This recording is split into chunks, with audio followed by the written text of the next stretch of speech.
Chapter 51. He smiled softly at the stack of papers handed over by the guest. That smile was hard to describe. The knight walked slowly among the endless mountains of garbage. Everyone in District 13 knew that people coming out of that place shouldn't be messed with, so even though they envied the knight's clean clothes and the bulging bag around his waist, they always lingered a while before turning away to look for easier targets. It was understandably difficult to find a homeless person in a place as large as District 13. The information the knight got in exchange for food was vague and unclear.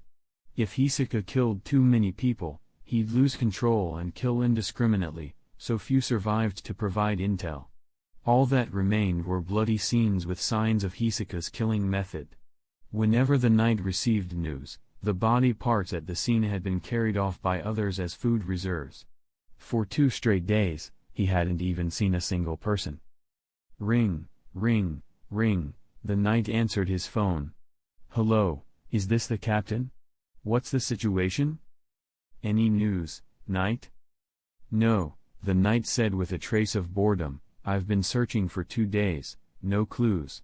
Maybe he left District 13. Silence crackled on the other end for several seconds. If you don't find anything today, come back. Spread the word that there's a master around, Hisaka will come to you himself. No, Captain, the knight's eyes caught a glimpse of the red-haired figure drooling atop a garbage heap in the distance. He said into the phone, I've seen him. Then he hung up with a crisp click. Big ripe apple, let's have a duel in moments. Hisaka was less than 20 meters from the knight, his tongue tip lightly licking his lower lip, eyes blazing with murderous intent. Sorry, I don't have such plans. The knight shrugged, pocketed his phone, and studied him carefully. He stood nearly 1.9 meters tall, with a well-proportioned, muscular body, every muscle coiled with explosive power. His face was covered in thick powder, his features contorted in excitement. No reaction to his murderous intent? Hisaka grew even more excited. That's not up to you, big golden fruit tilde. Before he finished, 2 playing cards shot toward the knight's face via telekinesis. With 2 fingers, the knight caught the cards midair, casually tossed them aside, and grinned. Oh. You can't throw your own things around. Somebody could get hurt. Hisaka laughed, strangely. That's not what I mean. Those that can't grow into good fruits should be picked early, he chuckled darkly, licking his lips in self-intoxication. Big golden fruit, I like you very much, let's fight. The knight squinted at the relentless talker. Judging from Hisaka's aura, he was extremely powerful. If he fought him, both would suffer losses. Not worth it. He feigned indifference. I'm afraid I don't have time today. Besides, I only do things that benefit me. Hisaka's waist shook violently. Hey big golden fruit, I won't have to give you any benefits after I kill you. Before he finished, he pounced, golden murderous intent burning in his eyes. He was fast, though not as fast as Phaeton. The knight leapt and dodged Hisaka's attacks multiple times without retaliating. You can't do this, big golden fruit, Hisaka sulked. The knight's refusal to fight frustrated him. You will die if you keep avoiding. The knight shrugged, flashing a bright smile. If you can kill me, then kill me. He was used to sparring with Phaeton, whose speed was incredible and enabled him to dodge Hisaka before. It's really sad. The red-haired clown drooped his head in exaggerated disappointment at the knight's evasion. But I really want to fight you. He stared at the knight with silver-gray eyes, a truly exquisite fruit. I haven't tasted one in so long. He laughed evilly, his voice warped unnaturally, palms flexing and relaxing rhythmically, as though suppressing something. The knight frowned. This man's weirdness exceeded his expectations.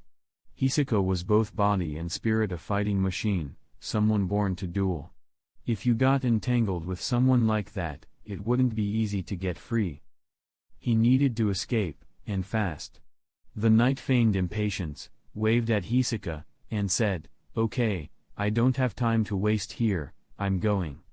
Without another word, he shot straight toward District 12. He don't walk so fast as expected, Hisaka followed. The knight ignored him. Recently, a guy from District 3 had gathered a group at the border of District 11 and District 12, within the brigade's sphere of influence. Most weren't from the lower 3 districts and didn't care about the phantom troops in direct control, so they acted arrogantly. Some small gangs, protected, or used, by the brigade, complained. Krolo had decided to deal with them soon. The knight assessed the strength of the man trailing behind him. He wasn't a master, but could still delay him. After a while, the knight reached the gathering place. He used 20% of his strength to kick the door open and several men of varied appearance jumped out. "Who are you? Where did you come from, kid? You deserve to die." Wordless, the knight punched the nearest short man, dropping him in a pool of blood. The room fell silent. A man in a brown jacket hissed, suppressing anger, "Who are you? Why are you here, slaying people for no reason?" The knight was about to speak when a figure landed on the second-floor windowsill to his right. The familiar murderous aura told him the identity, but he remained focused. The tense expression showed the others thought he was aligned with Hisaka, whose uncontrollable intent had grabbed all attention. "I'm just here to tell you to leave," the knight said with a smile. "Majesty from District 4, you should know your place. District 11 and 12 aren't for you to bully. To avoid conflict, you'd better leave now." Veins bulged on Majesty's forehead as he gritted his teeth. "Who the hell do you think you are?" He had 2 or 3 psychic users under his command, and he was skilled himself. He believed dealing with the knight wouldn't be a problem. Tilda. The clown on the second-floor window bent over, as if amused, clutching his stomach. Majesty burst. "Why are you laughing?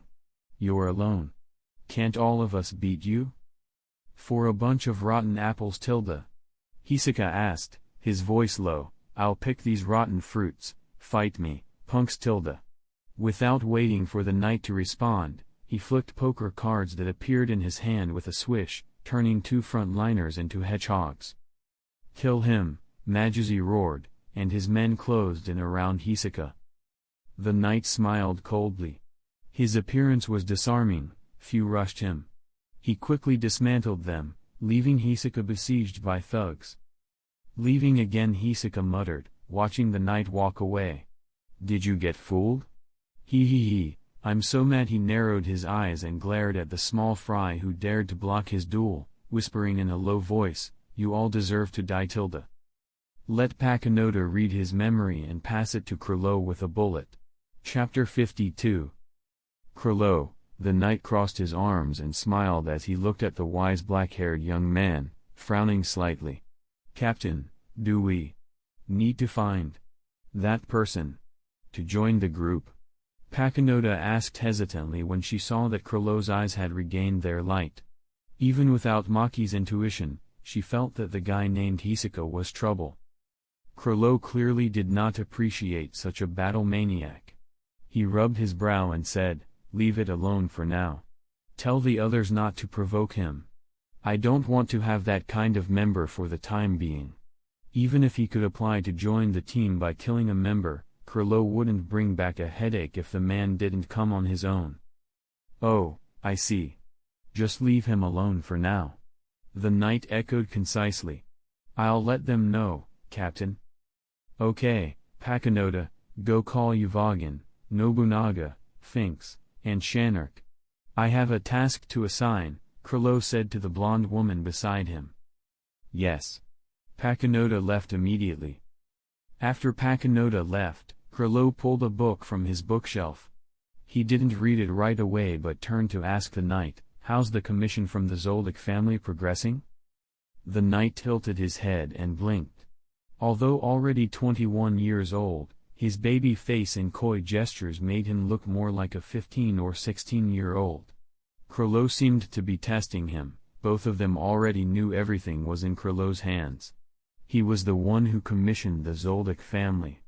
Every time a task was completed, the Zoldycks would naturally call to inform him, maybe even before the knight found out. It was obviously a test. Still, playing the role of the leader's confidential aide was central to the knight's job. So, without hesitation, he replied, "It's already at the second stage. From what I see, Leo will launch a major counterattack. For him, it's like a bone stuck in his throat, uncomfortable to keep, but difficult to remove without digging deep." "But we'll make him dig and still not cough up the bone," Krilo said with a slight smile. "Knight, are you ready?" Shrugging, the knight grinned, "Of course, Captain. But what about the others?" Krilo stepped closer. When their shoulders brushed, the knight didn't flinch. Even when facing Krilo, he wouldn't bend on principle. He respected Krilo as leader of the Phantom Troop, but respect didn't mean submission. Krilo whispered, "They're already in position. But, Knight, we're spiders, we don't linger for the dead." The knight's pupils narrowed slightly, but Krilo had already passed him and returned to the desk. His meaning was clear. While manipulating the Hunter Association, he was also testing his own members. The troop used Leo's ambition to stir chaos within the Hunter Association, secretly commissioning the Zoldyck family to remove some of Leo's more troublesome political enemies. This helped stall his rise while preventing him from betraying them too early. But now Leo had gained enough strength to reclaim his status, and the Phantom Troop, as a blemish on his record, had to be erased. Although theFull didn't understand how tenacious spiders could be, the assassins he sent wouldn't be weak. Krilo saw it as training for his members. He was over 50% sure they'd survive, barring accidents. "I understand." The knight knew just how much the troop meant to Krilo. If he said it would be fine, then there was no major issue. "That's all, Captain. I've got work to do." He waved and vanished through the door.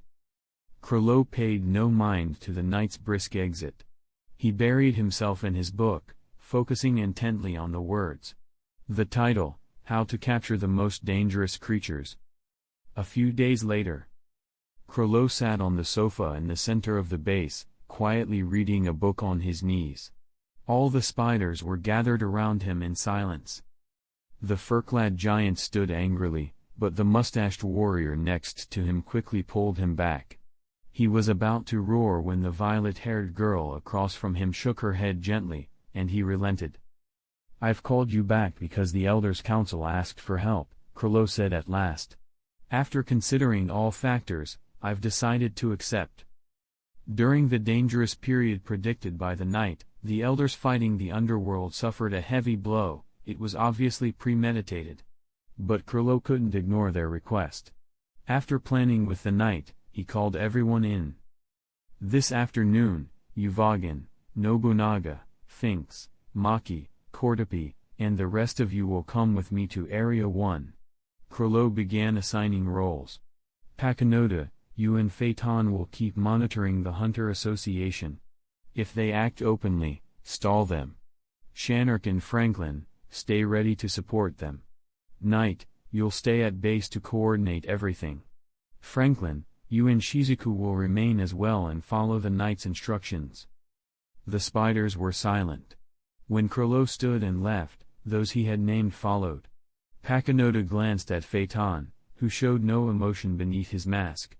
The knight nodded to Phaeton and disappeared in a flash. "Okay, Shanark, Cordopi, you two go wait at the Miguel City residence. If anything happens, contact me," said the knight. Miguel City was the closest urban area to Meteor Street with a Hunter Association branch. The troop's surveillance focus was there. "Let's move," said the gloomy poison master, standing. "What's left behind is just as important, stay sharp." The knight shrugged with a smile, "What can I say? I'm a workhorse. Quit whining and get going." Shanark raised his eyebrows and left with Cordopi. The knight looked at Franklin and added gently, "Protect Shizuku, Franklin. Her ability is invaluable. Even though she's still on probation, I think the boss will officially include her after this mission." "I will," Franklin answered honestly, gently patting Shizuku's head. The short-haired girl looked dazed, touching her black-rimmed glasses as if something was amiss. "Captain, I sent the information you requested to your phone. Also, still no news from Pakinoda. Could it be the Hunter Association? The knight sat bored at his computer desk, calling Krilo. Whatever it is, I want them to stay alert, came the voice from the other end. If nothing unexpected comes up, I'll be back before nightfall. Got it. I'll let them know. The knight replied, then hung up and dropped the phone into his bag. This was already the 5th day since Krilo had gone to Area 1. Most of the Elders' Council's issues had been resolved, but one tough leader remained defiant. Krilo was likely waiting to squeeze more benefits from the Elders before returning tonight. Pakinoda and Phaeton contacted the knight 3 times daily from their Hunter Association surveillance. Oddly, they had yet to engage or act. Something didn't sit right. Suddenly, the phone rang. It was Pakinoda. The knight pressed answer. Hello, Pakinoda, how's it going? Chapter 53. No movement yet. Do we need to continue? Phaeton is getting impatient. Pakinoda's tone was weary. Even if it was just surveillance, 5 days would wear anyone down, especially working alongside the perpetually irritable Phaeton. Ah, that's what the captain said just now on the phone, the knight deflected without hesitation, pinning it on Krilo. But there's good news, the captain will return to the base tonight. Your mission will be over by tomorrow at the latest. If you're really bored, have Shanark and Cordopi take shifts with you. It'll all be over soon. As he spoke, his free hand tapped the table nervously. But, Pakinoda, don't let your guard down before the mission ends. Got it. I understand. Pakinoda hung up with a relieved sigh. Just a dozen hours to go. Bang. A huge crash echoed the moment Pakinoda hung up. 3 black shadows burst through the broken window, exuding murderous intent. Her expression hardened, silver pistol in hand, she fired at the intruders. Simultaneously, fierce sounds of combat erupted from Phaeton's room. Pakinoda rolled to avoid an attack and slammed the signal trigger for Shanark and Cordopi, which she kept clenched in her hand. She didn't yet realize that at that same moment, their allies stationed in the troops' Miguel City residence were also under assault. A woman with a bandaged face and strange infrared goggles, dressed gaudily like a Christmas tree, stood before a tall, slender, equally bandaged man. She covered her mouth with a fan and cackled so sharply it pierced the eardrums. Oh ho ho! I didn't expect another inheritor of the Dark Sonata. This mission is turning out to be delightful.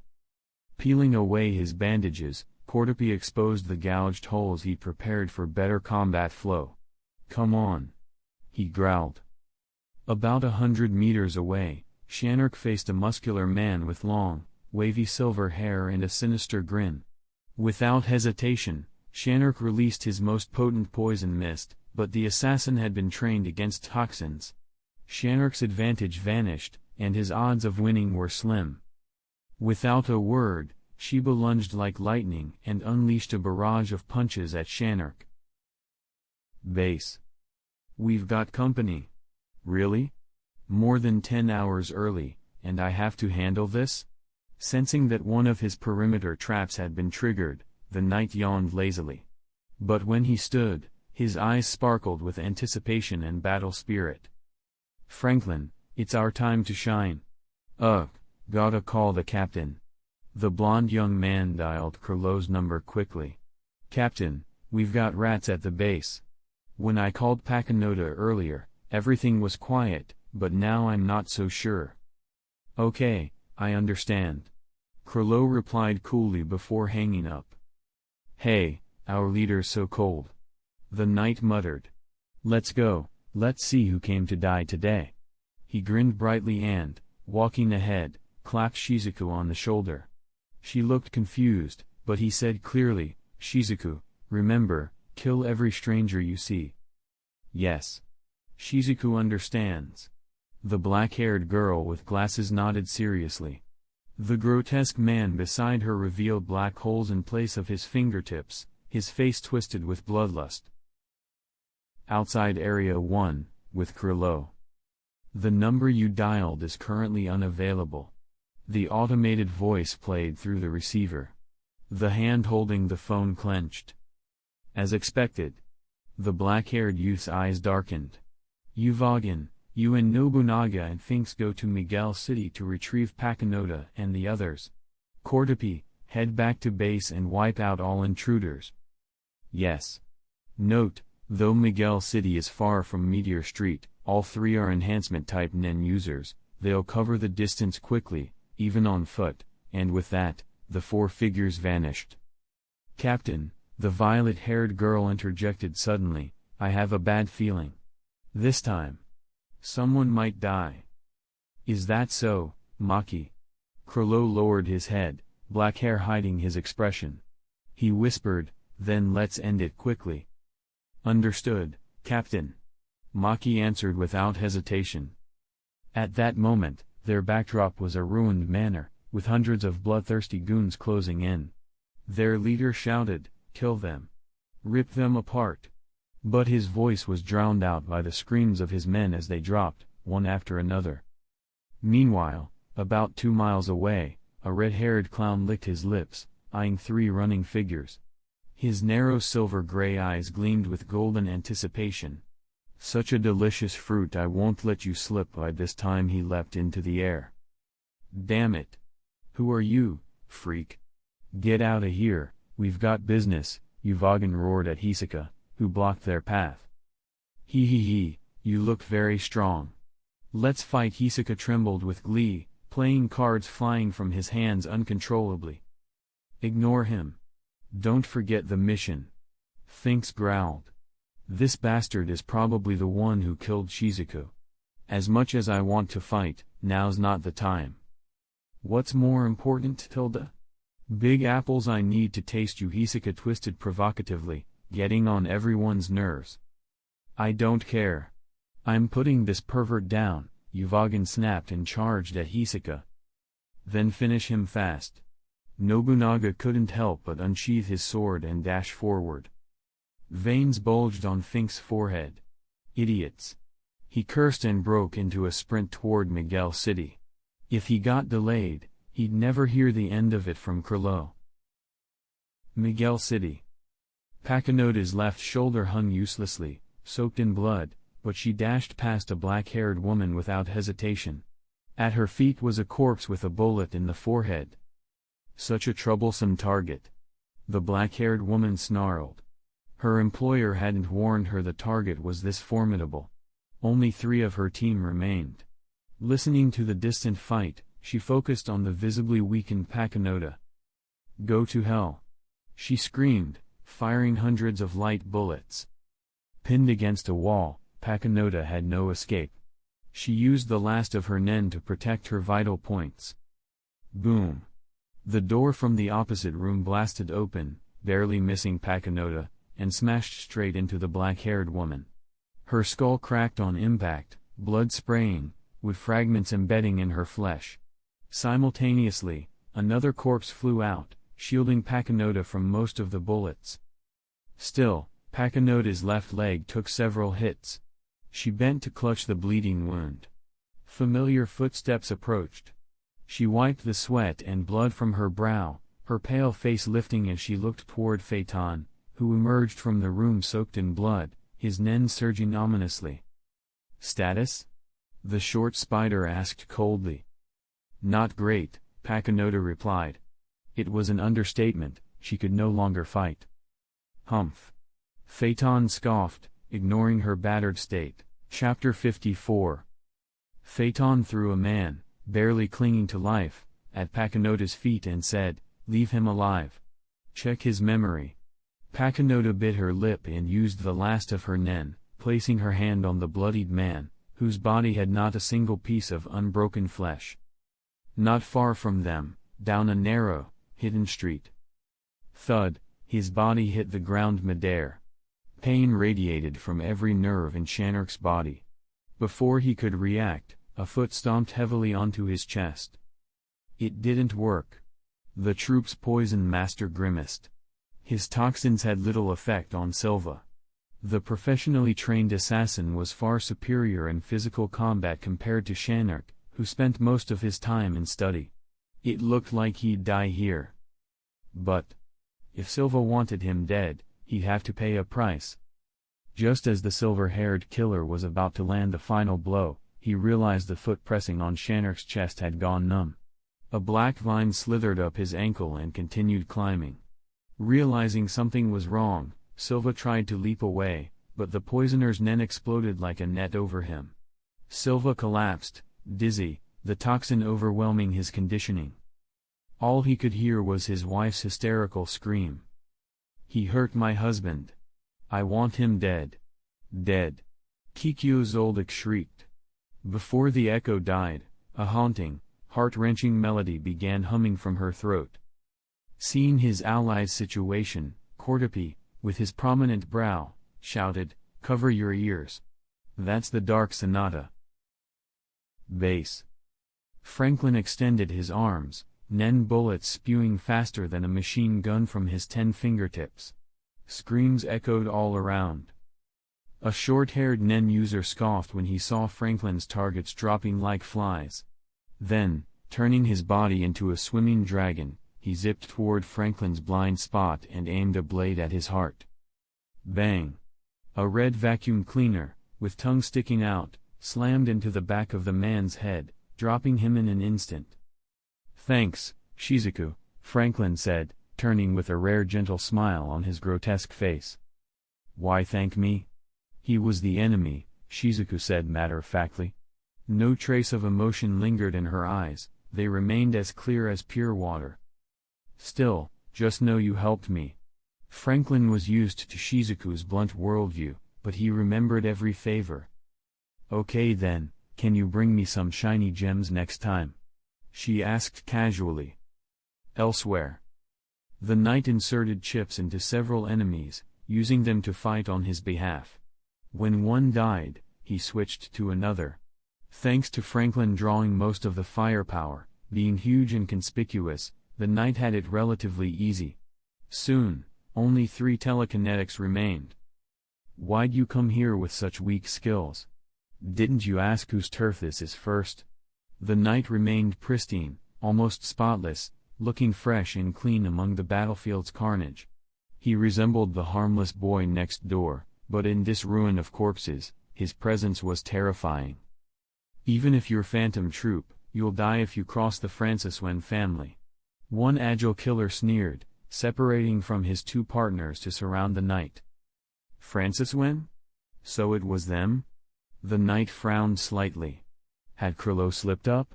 No, he was always careful, wouldn't leave a trace. If the Francis Wen family waited until now, it meant they were only suspicious before. Someone had provoked them. Still. His gaze swept coldly over the 3 assailants. Just these bottom feeders? Go. The assassin struck.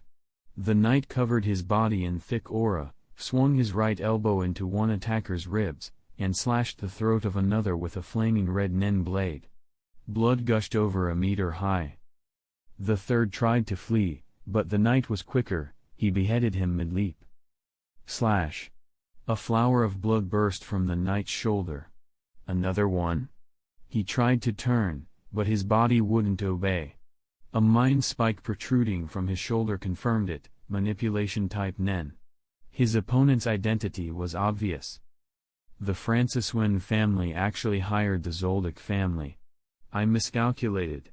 Yet the knight didn't look afraid. He smiled like a fox. It's an honor to have the Zoldyck heir sent after a lowly admin like me. While the Phantom Troop are valued clients, the Zoldyck name comes first. I'll kill you, no matter what. Illumi Zoldyck stepped from the shadows, voice eerily calm. You're no ordinary clerical worker. The knight blinked, surprised by Illumi's straightforward reply. He pouted playfully, you're no fun. But are you sure I'm under your control? Both of them were manipulators. And since the knight began training younger, his nen was 20% stronger than Illumi's. He also had self-control skills. He could break free from Illumi's manipulation faster than most. Before he finished, the mind spike popped from his shoulder with a pop, and the blonde youth spun, hurling a nen blade at Illumi. At that moment, Cordopi, arriving near the base, began eliminating surrounding thugs. Area 1.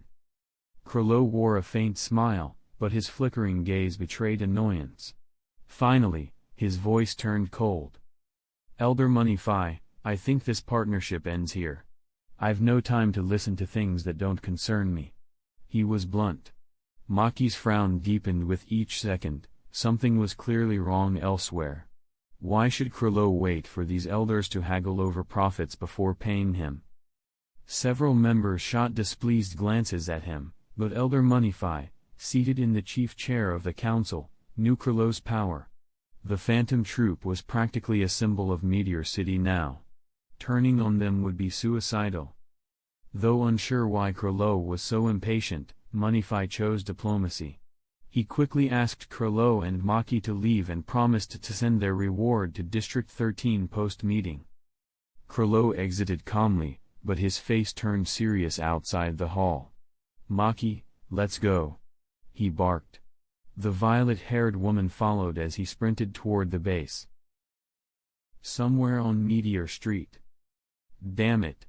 It's tangled my sword, Nobunaga shouted. His katana was ensnared by Hisaka's aura. The lack of freedom infuriated him. Careful, it's not that easy, big fruit, the red-haired clown winked, making the mustached samurai visibly shudder. I can't take this anymore, Yuvagin bellowed. He didn't fear strong opponents, but this clown was unbearable. Hey Hunter's quick little break. Hope you're enjoying the chaos so far. Grab a snack, stretch your neck, and let's keep going. Blue heart emoji. Chapter 55. Phaeton threw a man, barely clinging to life, at Pakinota's feet and said, "Leave him alive. Check his memory." Pakinota bit her lip and used the last of her nen, placing her hand on the bloodied man, whose body had not a single piece of unbroken flesh. Not far from them, down a narrow, hidden street. Thud, his body hit the ground midair. Pain radiated from every nerve in Shanark's body. Before he could react, a foot stomped heavily onto his chest. It didn't work. The troop's poison master grimaced. His toxins had little effect on Silva.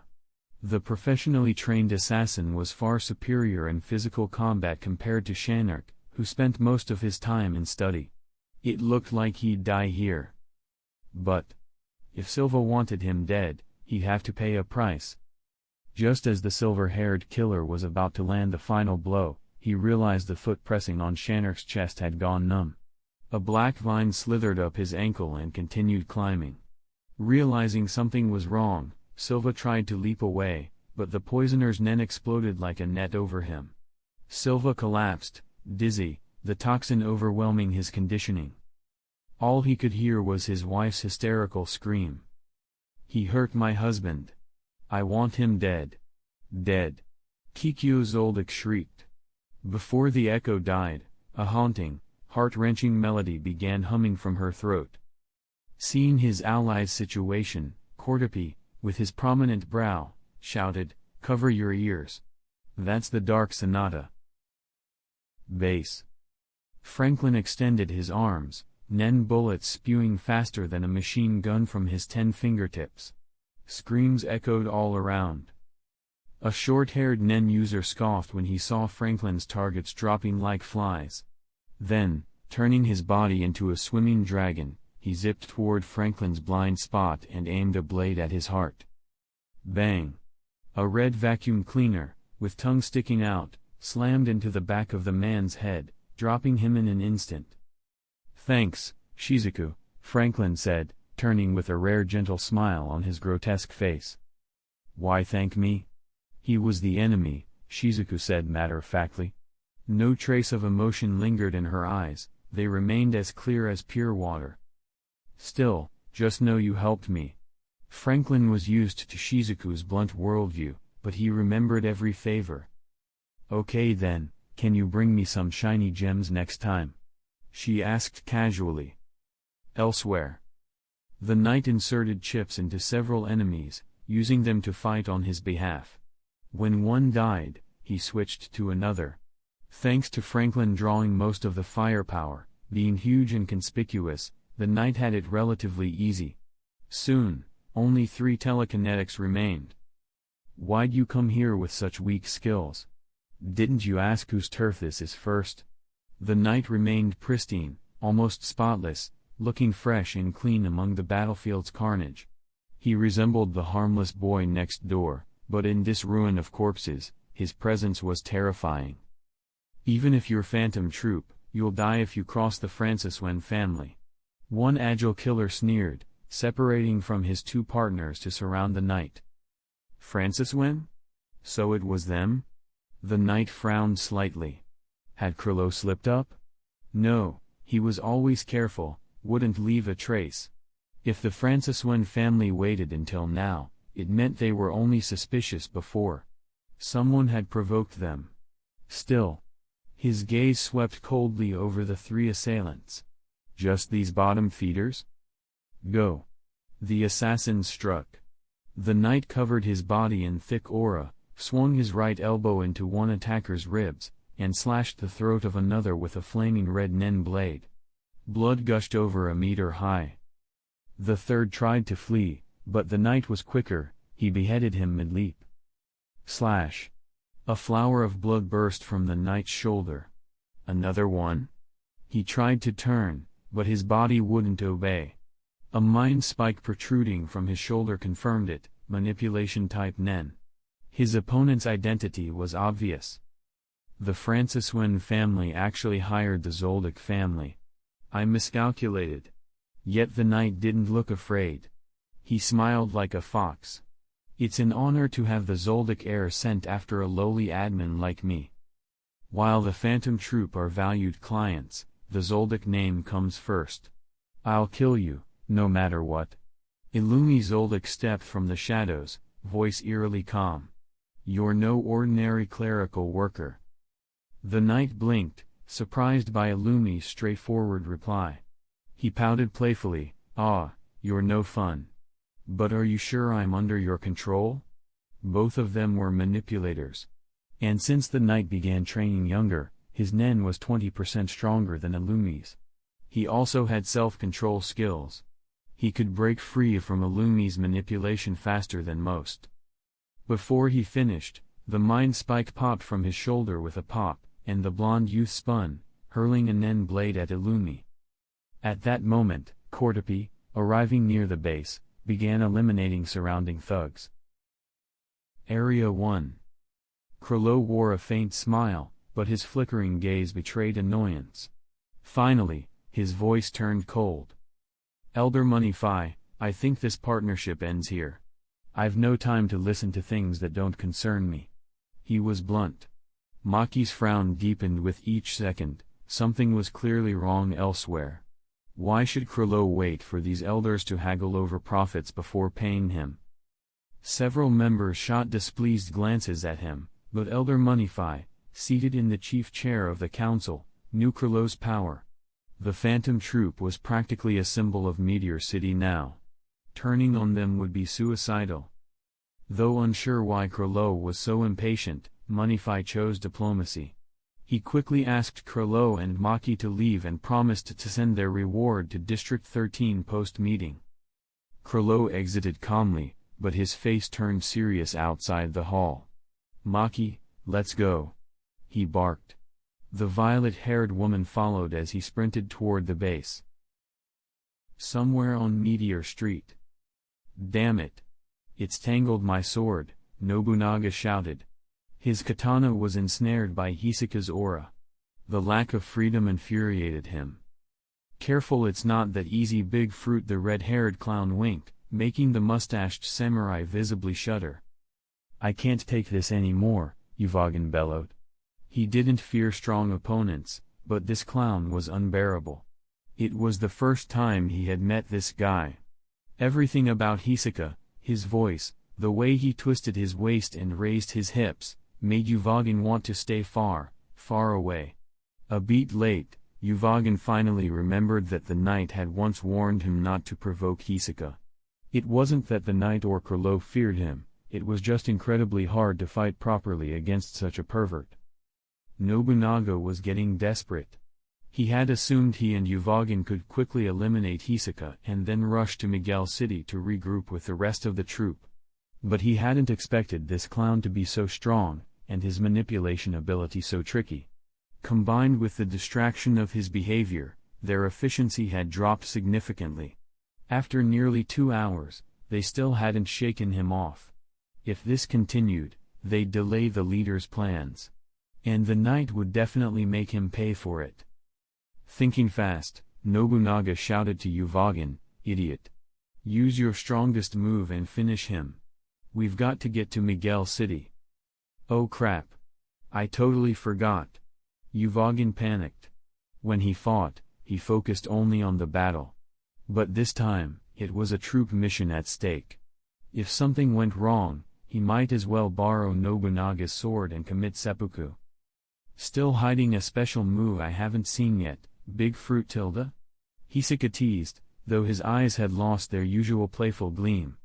The aura around Uvogin now surged dangerously. Hisoka knew immediately, the next attack would be lethal. Big bang impact, Uvogin roared, throwing a punch that hit like a missile. Dust and rocks flew wildly as the ground exploded under the force. Nobunaga furiously waved the dust away, coughing, "Og, Uvogin, you moron, watch where you aim next time. You're killing me with this smoke." "Shut up, Nobunaga. That guy's finished for sure. Let's move." Uvogin's voice boomed from the dust cloud. "It's not so easy to end Big Fruit Tilda," came the familiar eerie voice, right behind him. Sharp pain tore through Uvogin's shoulder, as if something sliced through it. He swung back, but missed. Hisoka was already 5 meters away, grinning. "Damn it, you actually hurt me," Uvogin shouted. His body, enhanced to be harder than steel, was constantly covered in defensive aura. Even missiles couldn't pierce him. And yet Hisoka, with just a playing card, had managed to draw blood. Uvogin had to admit, it was impressive. "Ha, this guy's got guts," Nobunaga added, with a tinge of admiration. No one had ever taken a full hit from Uvogin and lived. Hisoka must have dodged at the last moment, but his torn clothes and deep wounds showed that he hadn't emerged unscathed. "This is really exciting," the red-haired clown chuckled darkly, silver-gray eyes blazing with gold. He wiped blood from his wounds and licked it from his fingers, moaning softly in satisfaction. Then he grinned, eyes squinting in pleasure. "Definitely a ripe fruit worth savoring. Let's fight to the death, Tilda." With that, he hurled several playing cards and lunged again. Fueled by rage, Uvogin no longer cared about Hisoka's perversity and met him head-on. Nobunaga stood nearby, watching and occasionally voicing admiration. But then, a voice called behind him, "Nobunaga, why are you still here?" Obviously watching Uvogin and the captain fight. "Wait." Nobunaga froze mid-sentence. He turned slowly. And saw Kurlo, surrounded by dark aura, exuding an icy pressure. "See, Captain." Nobunaga wished he could turn into a mole and bury himself on the spot. He peeked over at Uvogin, still brawling, and wished he could switch places. He didn't even want to look at Kurlo's cold expression. "Uvogin is here. Where is Finks?" Kurlo asked coolly, completely devoid of anger in tone, which was worse. Nobunaga recognized the danger. Kurlo was masking his fury. Quickly, he said, "He should already be in Miguel City, Captain. He went to rendezvous with Pakinoda and the others. Everything should be fine." Kurlo didn't respond, only saying, "Separate them." "Yes." Nobunaga dashed into the battlefield, cursing Uvogin under his breath. If he hadn't insisted on fighting Hisoka, none of this would have happened. Watching the distant explosion of Nen, Kurlo stood still, his whole body as cold and solid as stone. Maki, standing behind him, shivered. She silently vowed that if Uvogin or the others needed medical care, she'd charge 100 times the usual fee for the emotional damage this mess had caused. Thanks to Nobunaga's interference, Hisoka eventually disengaged. Still in the fight, he sensed two more powerful auras closing in on Krillou. Hisoka wasn't reckless, he was sharp and perceptive. Soon after Nobunaga appeared, he saw an opportunity to retreat. He leapt onto a garbage mound and squinted at the new arrivals. "Oh, a cold, purple big fruit and another ripe, juicy fruit," he whispered, eyes glowing. He wanted to devour them both. But glancing at Uvogin, Nobunaga, and the cold beauty now drawing thread from her fingers, he grinned and blew a kiss at Krillou. "Big fruit, I'll come find you again, oh ho ho," his laughter echoed as he disappeared into the distance. HX A Chaotic Day XH Part 2. Looking at Krillou's darkened face, even the thick-skinned Uvogin could no longer pretend not to notice. "We're so dead." The shared thought between Uvogin and Nobunaga. To their surprise, Krillou just furrowed his brow and said, "Head to Miguel City. Maki, you too." "Oh." Maki hesitated. Wasn't she supposed to return to the base with Krillou? But realizing the urgency, she nodded, got it, and headed out. Uvogin and Nobunaga quickly followed. Without pausing, Krillou turned and sprinted toward the base. Base. The drug hasn't taken effect yet. Illumi, still engaged with the knight, suddenly spoke up. Drug effect? So the needle in his shoulder had been laced with something? The knight raised an eyebrow and smiled. "Should I be impressed that even your family's poison has no effect on me? Antitoxin training, you know." Illumi gave a faint ah as he deflected the knight's strikes, though the knight wasn't using his full power yet, out of concern for offending the Zulks. Illumi, wide-eyed as ever, explained, "I knew that. It was in your mission file. So I didn't use poison." "Not poison?" The knight was briefly stunned. He had noticed a rising body temperature and slight irritability for over 10 minutes, but assumed it was just from the fight. But now, subtle numbness and cognitive cloudiness told him otherwise. He was drugged. His grin widened. "Not poison? Then what is it?" Illumi responded earnestly, "A drug that speeds blood circulation, releases body heat, stimulates kidney function and hormone secretion. It clouds thinking and decision-making. Asking that question must mean it's working." "Great." His attack speed suddenly increased by half. Chapter 56.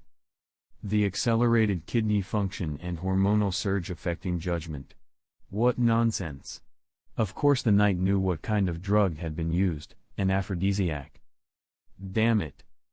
Whether from anger or the drug's effect, the knight's aura suddenly boiled over.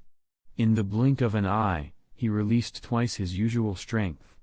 The sheer telekinetic pressure made Illumi feel suffocated, reminiscent of the oppressive fear he once felt as a child facing his father before he had learned Nen. Illumi's first thought, this job was a loss. His second, the mission had failed, and retreat was the only option. The Zoldyck rule was simple, never fight a stronger opponent, and Illumi had always obeyed it. So, without hesitation, he risked taking a hit from the knight and launched himself back over 20 meters. Blood trickled from the corner of his mouth, but he didn't stop. He escaped along his pre-planned route. He ran? Knight's green eyes flared with fury. Gritting his teeth, he bent forward, clenched his fists, and tried to clear his mind. But the heat inside was building. "No, this can't continue. I need to purge this. Fast." The knight repeated the thought, but this wasn't an ordinary substance. It came from the Zulks, not street-level garbage. And his earlier outburst only sped up the drug's progression. Now, stiffening his body was the only way he could maintain consciousness. Somehow, he'd held on for nearly 20 minutes. Cordopi came running from a nearby trash mound and saw the knight kneeling and trembling. Alarmed, he rushed over. "Knight. What's wrong?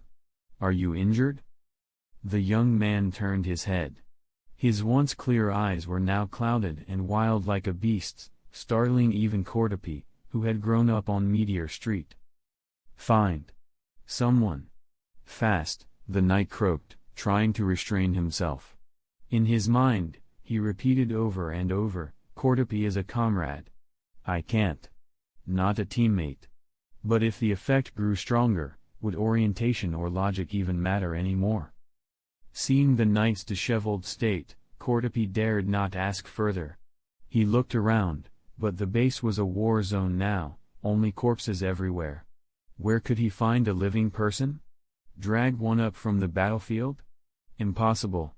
He didn't want to get torn apart afterward. Wait, Shizuku was still in the base. She was his only option. Without another thought, Cordopi bolted. Even if Shizuku was a reserve member, she wasn't fully integrated into the troop yet. Maybe the knight would feel less guilty afterward. And Franklin wouldn't let him suffer in silence, right? With that rationale, Cordopi sprinted faster. What he didn't see was that, moments after his silhouette vanished beyond the buildings, a tall figure appeared atop a garbage mound nearby, slicked back hair, fur-collared coat, curlo, silently observing the knight below.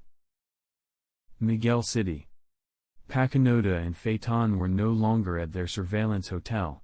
Since Pakinoda was wounded and nearly immobile, Phaeton, despite his annoyance, had taken her to hide in a private residence. Naturally, the original occupants were not consulted.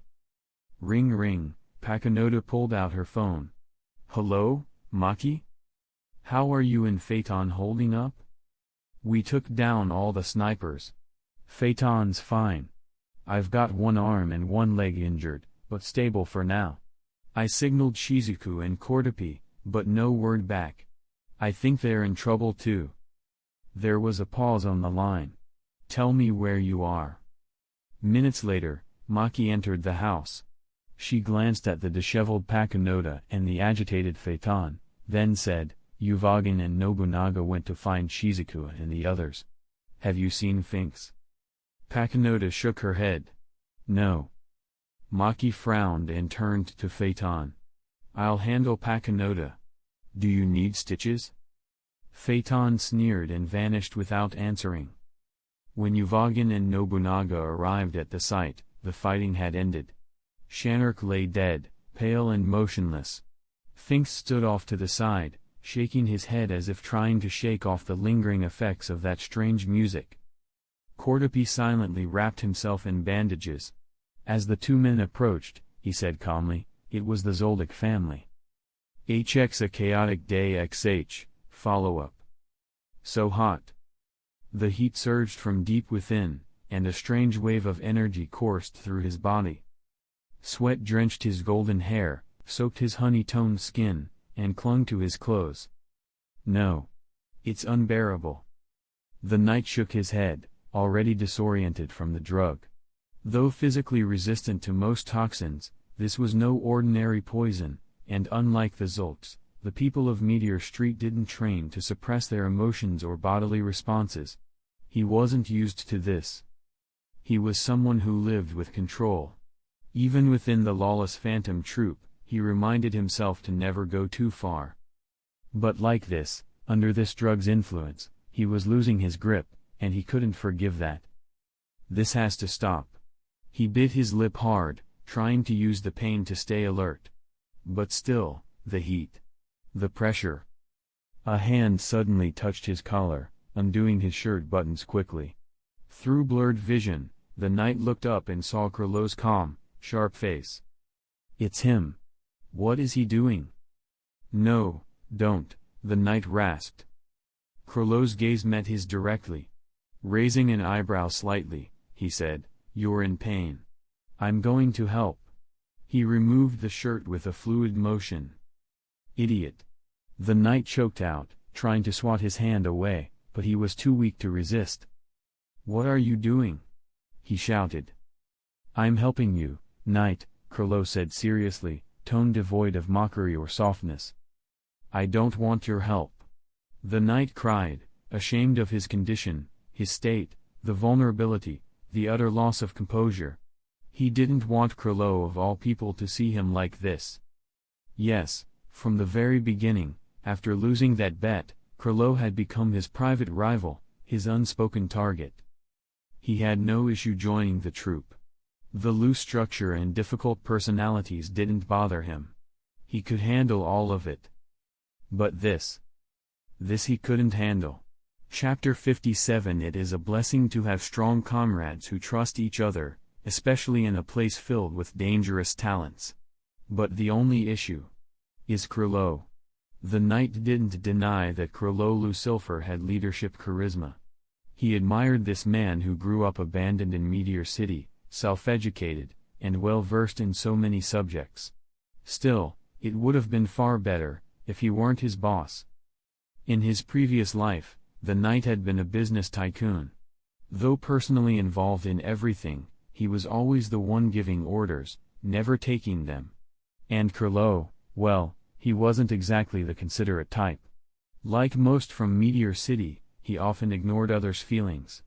So whenever a task arose, the knight always ended up handling it because few in the troupe were suited for the job.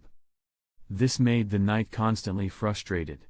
Even in his rare free time, Krilo would summon him to assist with missions he had zero interest in, just because he was the leader of the Phantom Troupe. Yes. What the knight resented most was not having any true time off. Anyone who's ever been called into work during their day off knows that feeling. That soul-crushing overtime. So while he kept his face perfectly calm, inside he'd already imagined stabbing Krilo's little avatar 1,000 times. He swore, silently, to overthrow him 10,000 times over. He masked every weakness with a perfect smile, determined to outshine everyone. But now, for Krilo to have witnessed him in that state, the knight wanted to disappear. To dig a hole and vanish. Sure, Krilo must have known the knight wasn't the kind to be fazed by gender. In Meteor City, where morality was distorted, things like pedophilia or necrophilia weren't even shocking. There were plenty who survived by selling their bodies. Some of today's most powerful figures had once been forced to. But that didn't mean the knight wanted to experience it himself. It wasn't about refusing Krilo personally. But the knight, like all spiders, lived by pride. He would never willingly submit to someone, Krilo included. Krilo sighed, shaking his head. Tsk, so stubborn. He honestly found this sort of self-pride ridiculous. If he didn't know better, he would have questioned whether the knight was even from Meteor City. People here learned to survive by enduring anything. Shame meant nothing when life was on the line. Yet even now, unconscious and exhausted, the knight was still gripping his wrist, defiant. Krilo could see through it. This man wasn't just fighting the drug, he was still resisting him. Krilo understood. The knight had never hidden the fact that he viewed Krilo as a rival. And he acknowledged it. The knight's strength and intellect were nothing to scoff at.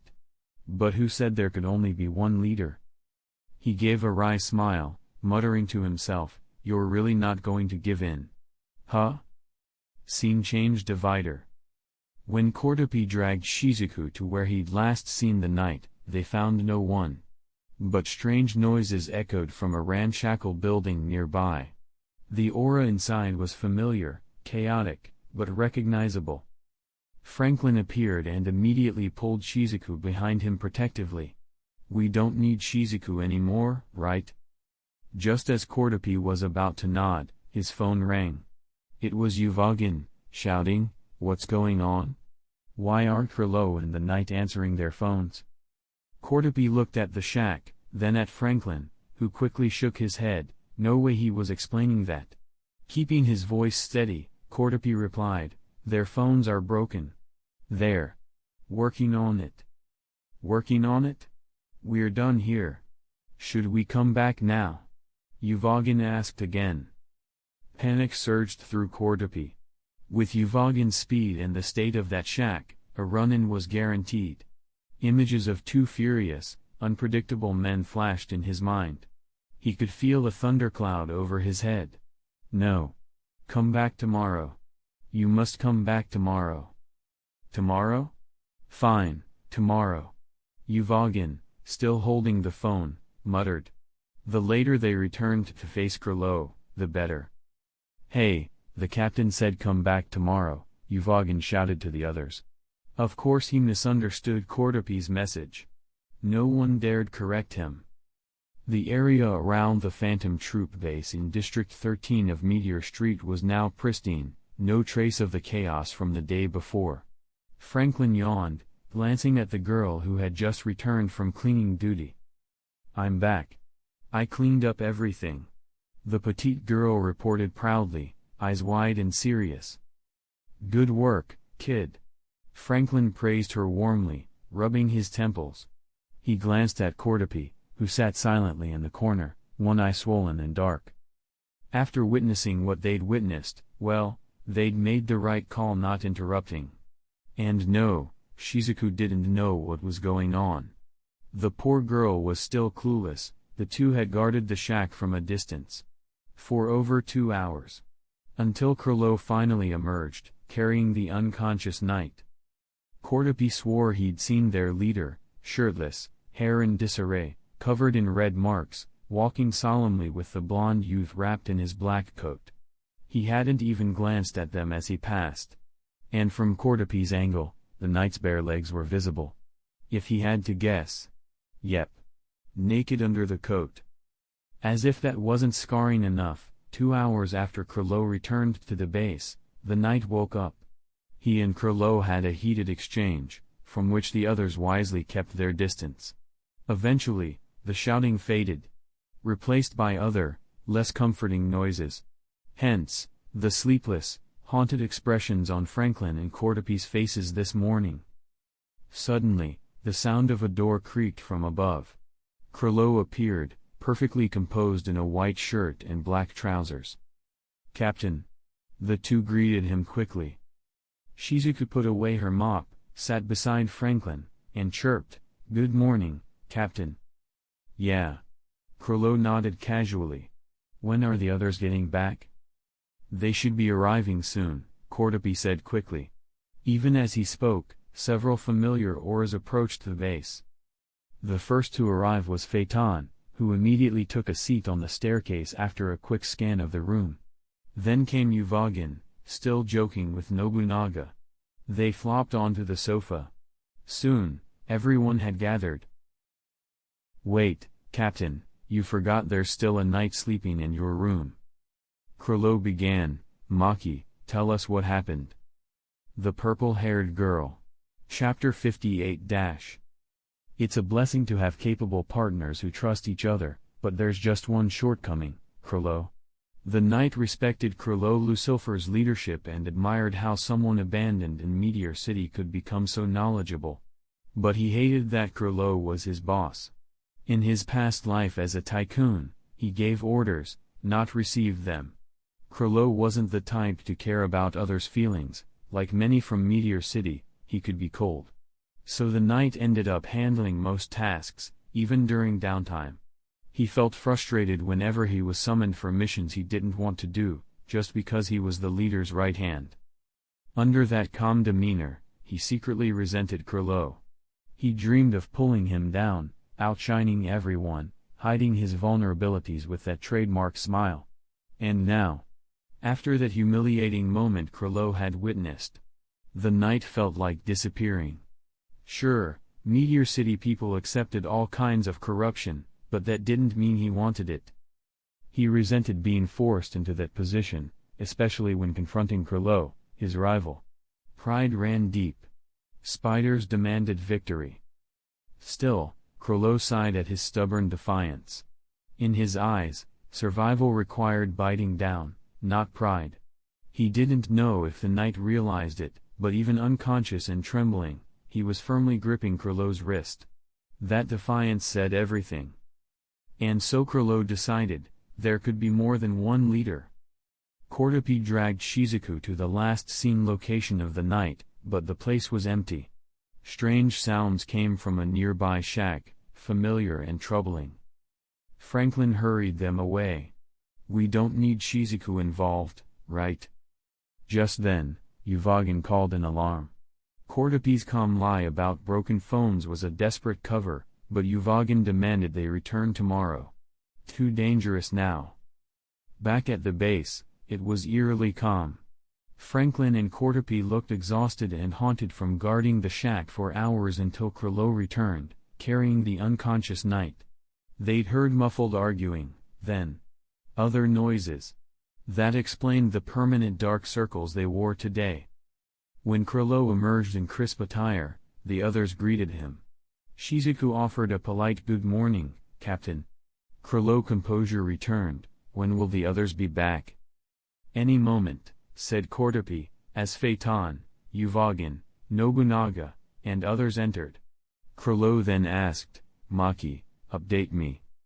Inside, Maki absorbed the room's tension. The knight hadn't been around to report. Why had she stepped in? Still, she kept her tone professional. Number 8, Hawkins, died. The rest returned safe. By whom? Krilo asked. Maki responded, Silva Zoldyck. Zoldyck. Serious, Krilo muttered. Pakinoda had info to add, so Krilo prompted, speak up. Phaeton captured one of the attackers, Pakinoda said. It was an unlicensed hunter sent by Leo. No sign of Zoldyck until now. Krilo steepled his fingers, eyes cold. That was just the first group. Others attacked the elders and drew our forces away. From the same group as our base attack? Cordopi asked. The knight, finally moving after Krilo's invitation, rose hoarsely. He reported, the base was hit by underworld forces tied to the Franciswan family. Silence fell. Maki flinched, recalling that mission 2 years ago. Krilo, though composed, betrayed nothing. Uvogin, Nobunaga, and Finks cracked jokes to break the tension. And Krilo finally spoke. Knight, why weren't you in our planning room? The knight gave him a sharp glance, but remained silent. Krilo gestured, sit. He listened carefully as the knight explained, the attack linked to Franciswan likely targeted rare earth mining shares the Elders Council control and Rabbi Republic. They want to disrupt us and scoop up resources. We don't yet have confirmation that others are involved, but I expect more intel by tomorrow. His composed confidence was contagious. Laughter returned to the base, tension broken, but one eye remained on the knight. Krilo watched him, lips twitching with a small, knowing smile. Outside, Pakinoda faced off against a painted Hisoka squatting under the dirt hill. He looked theatrically disappointed. Captain's gone to Area 1. Not here. I was hoping to fight the big fruit again, Hisoka smirked. Teeth showing. He truly craved the challenge. But behind Pakinoda, more dangerous auras lay within the base, so he had to hold back. Pakinoda drew her pistol. Leave now, don't test me. Hisoka laughed softly. She was unremarkable in his eyes, and here he had a crowd inside. He winked. All right, I'll come back another day. And he leapt down and walked away. Pakinoda exhaled, relieved. Every day, this lunatic tested the base's members, Uvogin, Nobunaga, Phaeton, even Franklin. Only a few skill-less spiders avoided him. When Krilo and Maki had to attend the elders' meeting and were gone longer than expected, Hisoka had pressured the rest, but now. She hoped today marked an end. As evening fell, Krilo returned, handsomely, determined. Pakinoda told him of Hisoka's visit and warned again of the danger. That is an issue, Krilo murmured, lips curving. He promised, I will handle it, Pakinoda. When everyone returned inside, Krilo asked the knight, your thoughts? The knight, slightly faltering but smiling, you said you'd solve it, Captain. And with that, he turned and made his way upstairs, clear the responsibility was Krilo's. The leader grinned. The knight was testing him, and tasting the power Krilo held as leader. One day, the knight would turn tables again. But today was Krilo's victory. Chapter 59. The next few days passed peacefully. Hisoka was off in Area 1 searching for someone. But the day before Krilo planned to depart again, that arrogant man reappeared. "Big Black Fruit, we meet again." The red-haired clown clicked down the hill towards them in heels. His arched eyebrows and narrowed eyes glowed with battle hunger, first fixating on Krilo, then sliding over to the knight across from him. "Hey, Big Fruit's here too." Hisoka practically vibrated with anticipation. "Seems fate draws us together. Let's duel." He cast a flirtatious look at the knight. Yuvagin, standing next to the knight, visibly shivered. He pinched his arm, goosebumps rippling across his skin, as he stared at the knight's serene composure. The knight calmly folded his arms, a gentle smile playing on his lips. He ignored Hisoka's plea and glanced instead at Krilo. "Your name's Hisoka?" Krilo asked evenly, hands casually in his coat pockets. "Of course the Big Black Fruit knows my name," Hisoka replied, lips twitching upwards. "Did you kill Shizuku?" Krilo asked bluntly. "Who? I don't remember every flesh I tasted." Hisoka licked his lips. "Big Black Fruit seeking revenge? I look forward to it." His tone dripped with dark excitement. Krilo inclined his head slightly and shrugged. "No need for me to avenge her. She was a spider. If you provoke one of ours, you pay the price.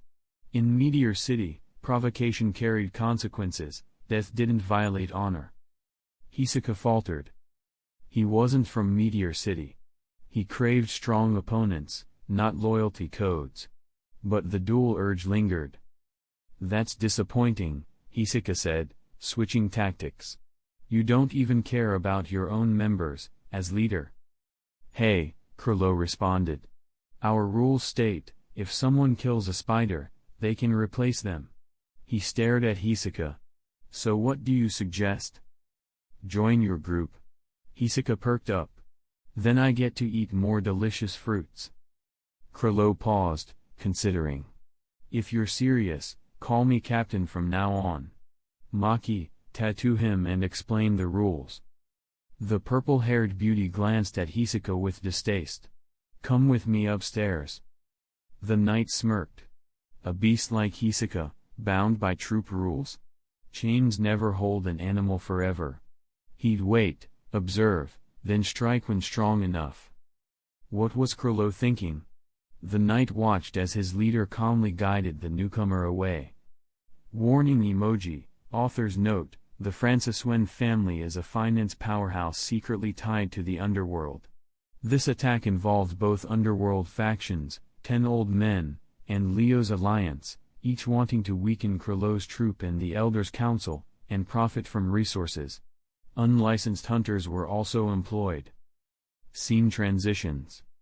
Without checking Hisoka's displeased expression, Krilo declared, "We leave Meteor City tomorrow."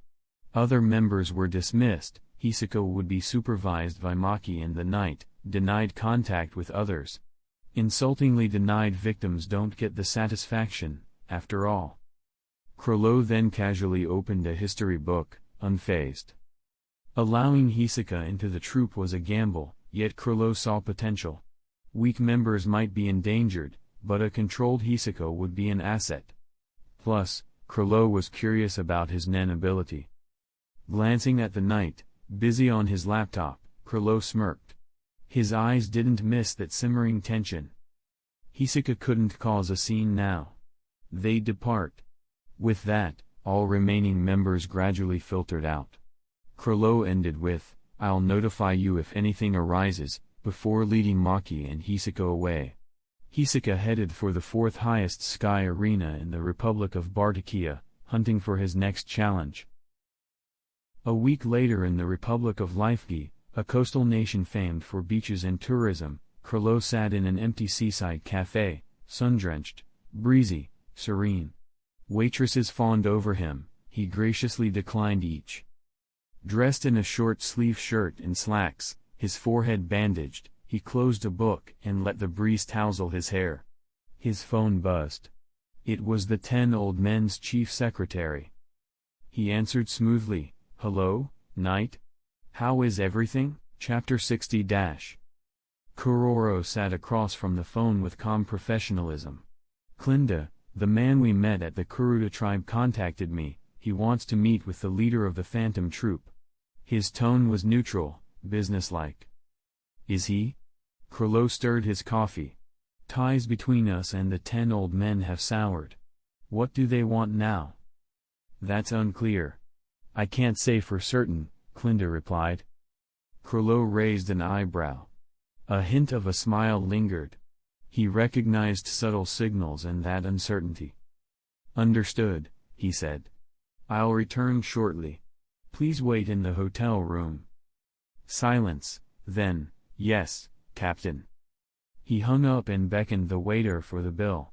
The waitress, fussing with oversized eyes, lingered. I'd love to stay longer, Krolo said regretfully. But duty calls. Her disappointment almost broke her composure. Krolo stayed in the finest local hotel, a presidential suite with sea vistas. Not only could he afford it, his confidence practically demanded it. He exited the elevator and entered the suite. Cordopi, looking ghostly in a robe, stepped aside. Tonight, Cordopi would sleep in Krolo's bed, his turn on the duty rotation. He sighed internally, let Knight have the bed for once, but the routine remained. Inside, Knight sat at his laptop, as always, focused, hair unmoved. Krolo stood behind him. "K. Knight, done soon?"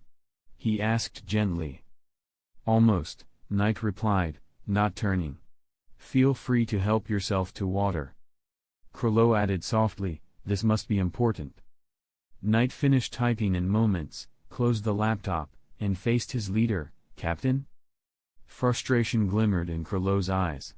Was this man that detached? He'd called him. He sighed. Krolo said quietly, "We are spiders." "Of course, Captain. We take what we want." "Is that so?" Knight took a step forward and, in a bold gesture, gently kissed Krolo. It was a statement of intent, longing disguised as challenge. Krolo responded by pulling him closer, a fierce moment charged with emotion, but then Knight stepped back, composed again. "This isn't what I want," he said, and turned away. Krolo wiped his lip, eyebrows twitching. Not what he wanted either? He truly was enigmatic. Knight left the suite, mind racing. That kiss wasn't just play. A connection had awakened. Was Krolo crossing lines? Kissing now blurred hierarchical lines, introducing vulnerability neither wanted to acknowledge. He stopped, conflicted. He respected Krolo's strength, but could he indulge this emotional game? He couldn't compromise his principles. Yet a thought persisted, maybe the Knight is understanding something, about loyalty, about unity, and even something beyond. Still, he resolved, he would not be a pawn. Calm on the surface, storming within. Chapter 61 Between him and Krolo, either the east wind prevails over the west wind, or the west wind prevails over the east wind. Knight no longer bothers to maintain superficial peace. He forgot that no matter what, he, a person with memories of his past life, was different from a person born and raised in this world. It was extremely foolish to reason with a robber. Krolo was heartless. Even if he had won, it was only ambition. The nature of a robber was to plunder and get tired of the old and love the new. If Krolo said, "I'm not interested" one day, where would Knight go to cry? Ahem, you are wrong. No matter what, Knight will not cry. It's just that a man's face is always a big deal. If he can't help but go crazy, he will hurt the enemy 10,000 and lose 8,000 of his own money. This is also one of Knight's concerns. Author, don't you have the confidence to win over the leader? Knight, I have never thought about that problem at all. So how to deal with the relationship with Krolo is a difficult problem faced by Knight. However, Knight has been wandering around the streets for more than an hour and still hasn't figured out a solution. Then the phone rang, and he took it out and saw that it was Krolo's call. "Hello, Captain." Still in a business-like tone. "I have an appointment with Clinda at the Yellowfy Hotel at 2 o'clock this afternoon. You can come too."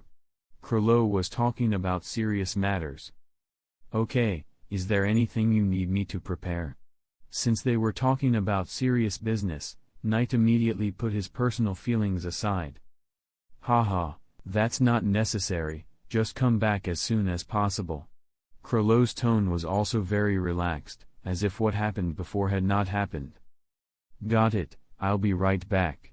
Knight's face turned even colder. He hated this about Krolow.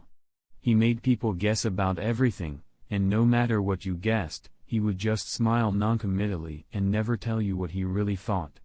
As a leader, this was right and very smart.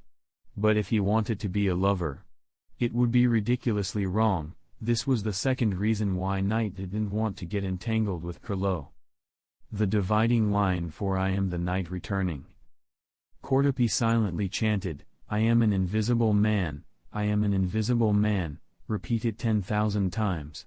The leader and Knight are already scary when they are not smiling, why are they even scarier when they are smiling?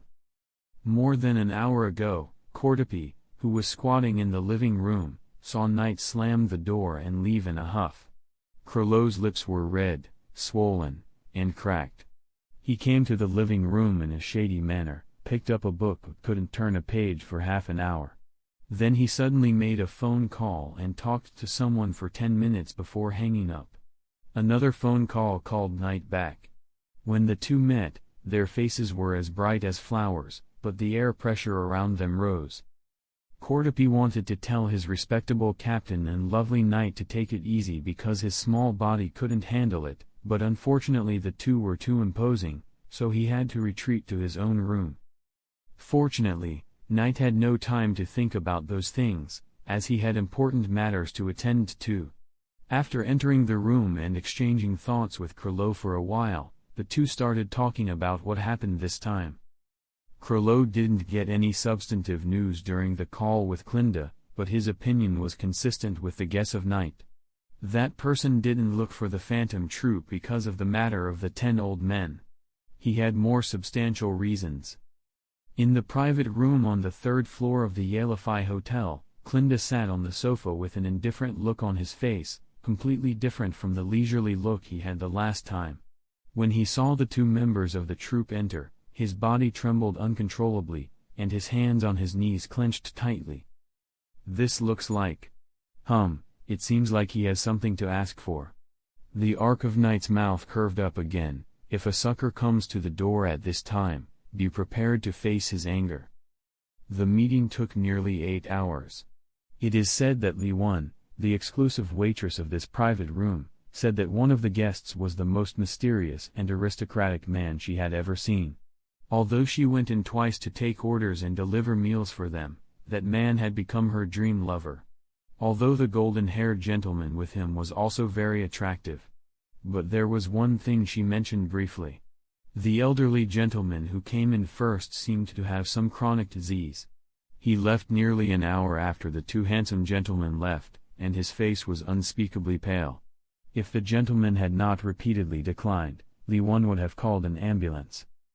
However, the reality was quite different from what Miss Huan imagined. Clinda Lee, who is still serving as the confidential secretary of the 10 old men.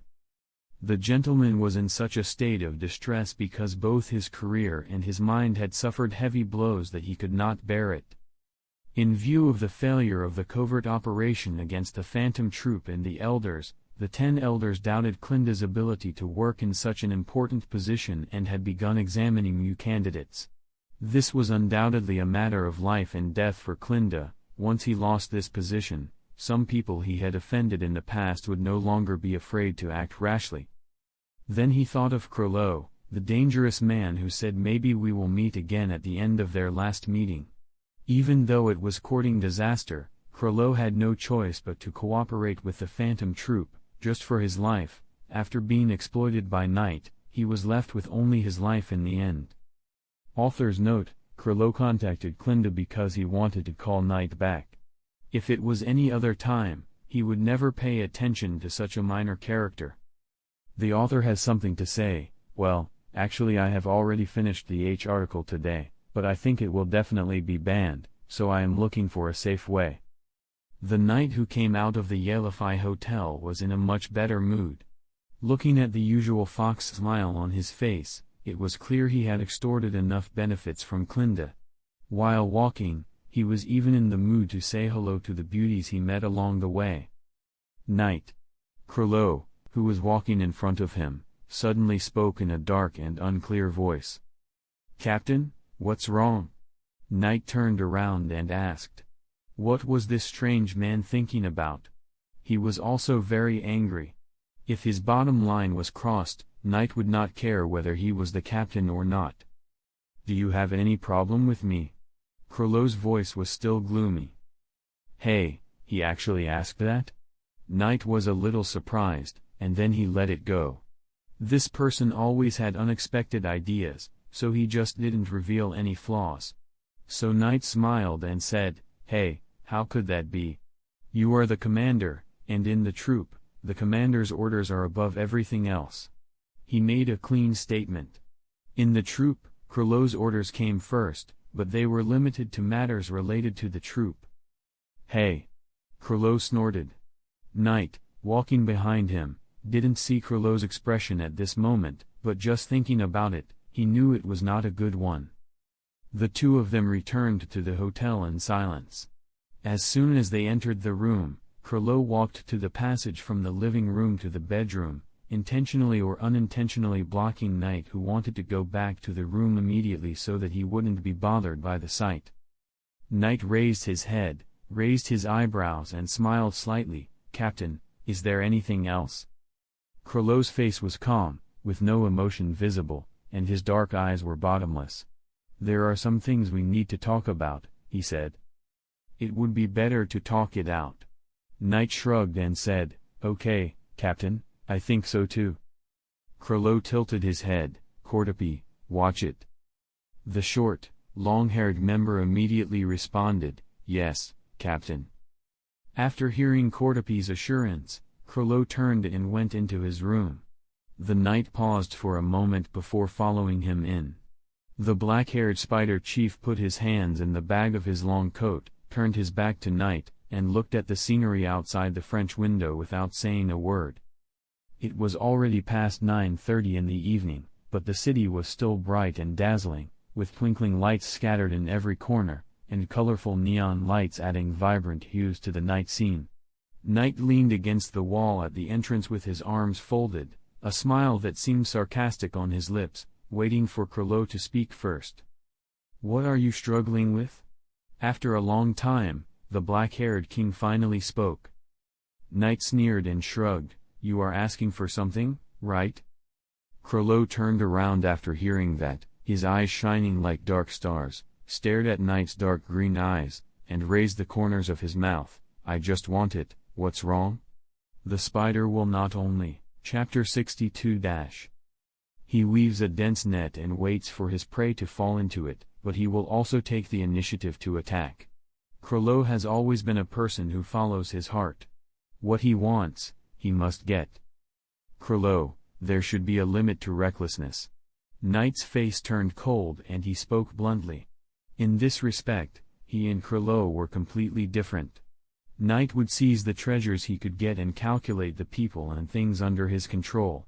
He had principles and did not like to take risks. His character was far from doing whatever he wanted. "Really? I've never had that thing." Krolo raised his eyes, and with a smile on his lips, he looked evil and domineering. He slowly walked towards the door. Knight then noticed that Krolo's deep eyes were not filled with endless darkness, but with endless desire.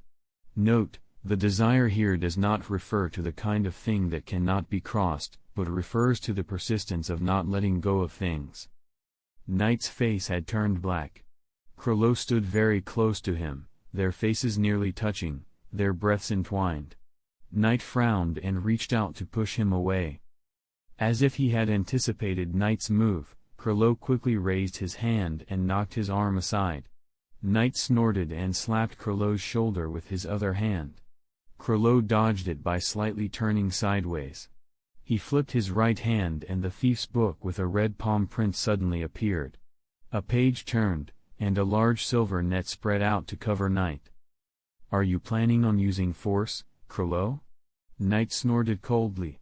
He was standing next to the door, now closed, with nowhere to retreat, so he gathered his aura and slammed his palm into the wall behind him. With a loud bang, the wall collapsed in a burst of dust and rubble. Knight took the opportunity to retreat and avoid the net Krollo had materialized. Captain Knight. Cordopi, who was sitting in the living room, was at a loss. Should he try to stop the fight or ignore it? However, no one cared about his dilemma. Krollo once again clashed with Knight, and said expressionlessly, "Force is also the quickest solution. Knight, I have to say, you are too rigid about your principles." "There's nothing wrong with sticking to principles." Knight dodged Krollo's flying kick and replied calmly. The strong wind hit the glass window directly, shattering the entire floor-to-ceiling pane. The impact sent them flying out with a dull bang. The look in Krollo's eyes was full of temptation. "Don't you think it's restraining you? Knight, we are wanton and arrogant, why do you care so much?" While speaking, he blocked the blond young man's attacks more than a dozen times. Knight paused for a moment. Yes, he was the only one who cared.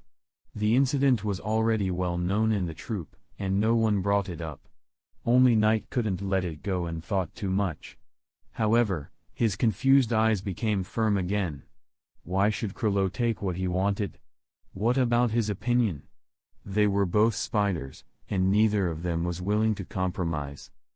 There were sounds of several people running in the corridor, and Cordopi shouted, "Captain, the hotel security is coming.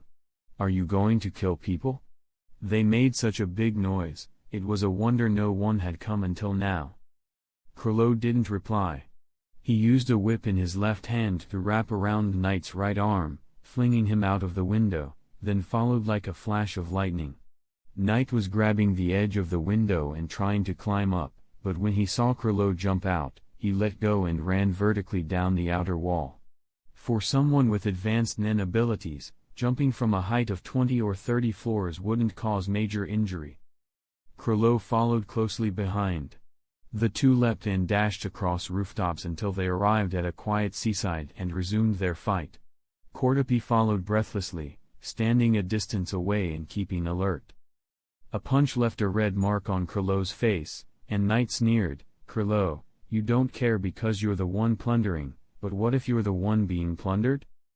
Krollo turned his head, hit by Knight's punch, but with a smile on his face, he said very seriously, "Knight, that is not plundering, and you know it."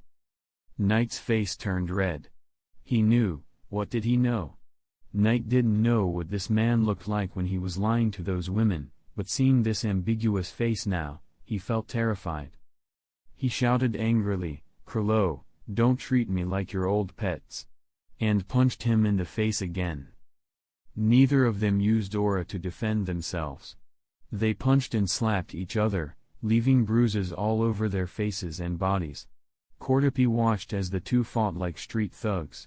In the end, they collapsed onto the ground, covered in sand. He turned his head silently and muttered, "Captain, you and Knight should pay attention to your image. It would be a shame to ruin your impression in the hearts of the members." Dispute times wild, intercourse times next plan. "Pa!" Krollo punched Knight on the side of the face, knocking him to the ground. He didn't stop, he stepped forward, straddled him, and pinned his shoulders down. "You just won't admit it. Knight, this so-called difference between plundering and being plundered is nothing more than a veil, a membrane that keeps you from letting go of your self-imposed shackles. Whatever happens, it's not about the form, it's about acting." Krollo looked down at the blond young man beneath him, a dazzling, mesmerizing light in his eyes that could swallow someone whole.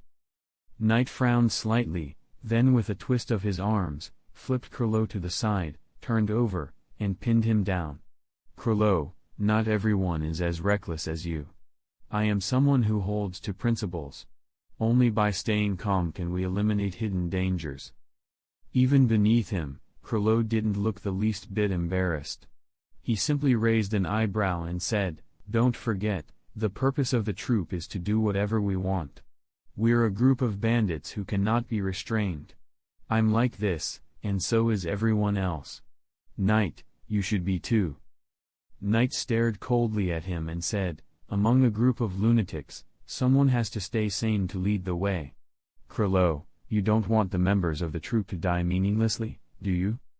He. Krilo actually laughed happily at this, his eyes gleaming with satisfaction. This expression made Knight want to punch him. What exactly made this guy so happy? Was he really insane? With a glint in his eye, Krilo said softly, Knight, I didn't expect you to care this much about the troupe. I'm happy. I always thought being my rival meant more to you. What a pleasant surprise. He leaned in close and said, Knight, if you'll guard the troupe with me, if we guard our comrades together, everything will be fine. Knight's ears flushed red. Whether it was from anger or something else was unclear. But in Krilo's eyes, the blonde spider was shouting, Krilo, what you're saying proves you've gone completely off the rails. Krilo took advantage of his excitement and threw him aside. Knight's head hit a rock. Stars filled his vision. Before he could react, Krilo grabbed both his hands and whispered in his ear, I'm very clear-headed right now, Knight. I know exactly what I want. And I will get what I want. A second later, warm lips pressed against his own. Wrong, Knight thought. He had always assumed Krilo was just impulsive, but he hadn't realized he was obsessive. Who doesn't play with fire? If Krilo wouldn't let go, then Knight would accompany him. But plundering and being plundered, enduring and being endured, would not be decided by Krilo alone. Thinking this, Knight hooked his right leg around Krilo's waist and pushed with his left, flipping their positions. At the same time, he pulled one hand free and pressed down hard on Krilo's shoulder and neck. Cordopi thought no one could be more unfortunate than himself. If those two wanted to fight, fine. But how had it turned into this? Watching the two of them kiss on the beach and tear each other's clothes off, he was speechless. He didn't want to go blind tomorrow. Last time they at least had the decency to find cover, now they were doing it in the open? No, he couldn't keep watching. Cordopi rolled his eyes and retreated in haste. Chapter 63 He made many tall wreaths and placed them around his leader and spider brain before he breathed a sigh of relief. Knight's t-shirt had long been discarded, and Krilo was still wearing his, although the buttons on the collar were now undone. His trousers had come loose, and the waistband was pulled out. The two were tangled in a heated exchange, hands moving eagerly across each other's bodies. Occasionally, an excited touch left red or blue marks. Hiss, Knight roughly pulled open Krilo's shirt, exposing his pale chest. His eyes, darkened by the night, scrutinized the man before him. Was this what it meant to confront intimacy like this? He had never been so close to another man before. How was this even supposed to go? Have you seen enough? The dark-eyed man beneath him said suddenly, his tone teasing. After what happened previously, Krilo knew Knight didn't have much experience, especially not with men. Knight's face turned red, and he leaned down to kiss Krilo fiercely. Even if he wasn't sure of everything, he wouldn't back down now. He reached to undo Krilo's belt. Whatever else happened, he'd at least take control of this. Krilo, calm and unhurried, allowed Knight to fumble with his clothes while subtly working his own. His movements, in contrast, were swift and confident. Before long, both were bare. The proximity of their bodies, skin against skin, stirred raw feelings between them. Tension, excitement, confusion, all of it surged as they drew closer. Knight was suddenly flipped beneath Krilo, the other man's weight pressing down against him. Their closeness made the moment impossibly real. They were both men, so why did Krilo act like this was second nature?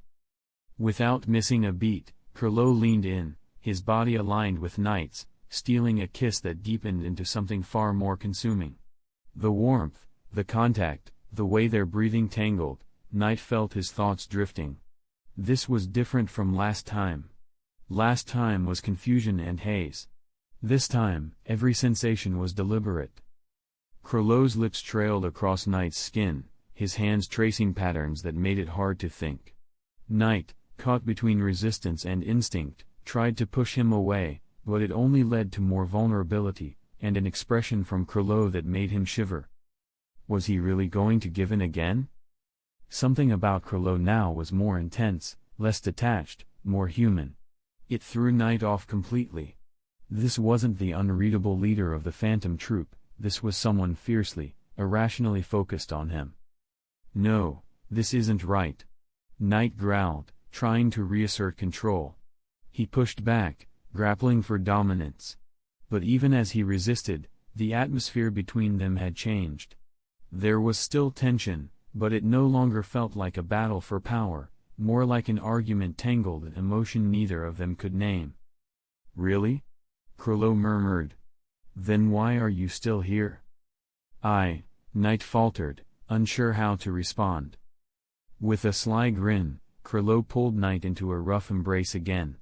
Their bodies wrestled as much as their pride, and though they refrained from anything further, the heat of the moment still lingered between them, electric, dangerous, unresolved. Eventually, they broke apart, both breathless, lying side by side on the cold sand. Knight wiped his face, unsure if the dampness on his cheeks was sweat or something else. Knight, Crollo said after a long pause, turning toward him with unreadable eyes. What? Knight muttered, still catching his breath. You're stronger than I thought, Crollo said softly.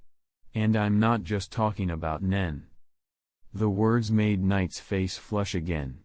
He turned his head, unwilling to meet Crollo's gaze. After everything that had just passed between them, he wasn't ready to sort through what it all meant, not yet. But maybe, just maybe, he'd stopped wanting to run from it. Chapter 64. He didn't say anything, just raised his eyebrows with a slight smile in his eyes. Knight was a little annoyed. He was laughing. Was he amused because he won again? No, Knight couldn't allow that. Fueled by determination, and driven by his quick learning ability, Knight felt like he finally figured out how to take the upper hand with Crollo. After resting for a while and recovering some of his strength, Knight suddenly grabbed Crollo's hand, turned the tables, and pushed him down, reaching behind to tease him. His fingers traced the curve of Crollo's back slowly. Captain, we shouldn't be interrupted here, right? The blonde murmured into his ear, voice low and hoarse. What do you think? Crollo's eyes narrowed, a mix of allure and warning flashing in them. Hey! Knight smirked, leaning in to kiss Crollo again. Though inexperienced with men, he was no stranger to intimacy, and his touch became confident. His caresses were slow and deliberate, coaxing reactions with calculated intent. His kisses wandered down Crollo's neck, his hands tracing along his sides with just enough pressure to send shivers through him. Knight's approach was persistent but not harsh, an unrelenting tide testing the boundaries of dominance. Knight. No, Crollo said, his voice strained. He wasn't used to giving up control, and having someone else take the lead unsettled him. Why not? I'm not just going to stand by, Knight murmured, pressing his advantage. With growing confidence, he mirrored what Crollo had done before, flipping their usual roles and testing just how far he could go in reversing the dynamic. Caught in the moment, Knight grew bolder. He carefully pushed to the limits, seeking not only to match Crollo but to make him yield. The atmosphere between them pulsed with tension, control shifting back and forth like a pendulum. Their bodies pressed together as the emotions mounted, passion, resistance, desire, and frustration tangled like their limbs. Neither was willing to fully submit, and their struggle became a wordless challenge, one trying to outlast the other. Time blurred. At some point, Knight slowed his movements, watching Crollo's guarded expression soften. That subtle shift, one that revealed something fragile beneath the usual steel, took Knight by surprise. In the quiet that followed, the sounds of waves nearby washed over them. The breeze cooled the heat of their confrontation, but didn't extinguish it. It wasn't until the horizon turned pale with morning light that Cordopi, still keeping watch, heard Curlow's voice rasp from beyond the reef. "Cordopi, are you there?" Cordopi turned at the sound and saw Curlow standing atop a rock. His shirt was gone, his torso marked with scratches and bruises from their previous scuffle. His pants were torn, his face still bore signs of yesterday's fight, and overall, he looked thoroughly roughed up. But no. Cordopi quickly corrected himself, he shouldn't speculate. He then spotted Knight behind him. If anything, Knight looked even more disheveled, his hair was a mess, his t-shirt wrinkled beyond recognition, jeans ripped, bare feet scraped and bleeding. His neck was visibly bruised, and his expression was unreadable. Intense was the only word that came to Cordopi's mind. He rubbed his tired eyes. Maybe he was hallucinating from lack of sleep, but both of them even seemed to be walking a little awkwardly. Stop thinking. Stop. Cordopi pinched his own leg and reminded himself to stay focused. He was just lucky that his hair always covered his face, at least his inner panic wasn't visible. "Captain, what do you need me to do?" Cordopi asked, trying to sound composed. "Book 3 airship tickets to Kadori City for around 10 o'clock, Curlow instructed calmly. "We'll need a luxury compartment." "That's right, Cordopi. Make sure it's a proper booking, we're keeping a low profile for now," Knight added with a casual grin, slipping effortlessly back into his usual mischievous charm. Did they reach an agreement? Cordopi quietly breathed a sigh of relief. Maybe Knight had finally won a round. Good. Everyone had been on edge lately because of the tension between the two.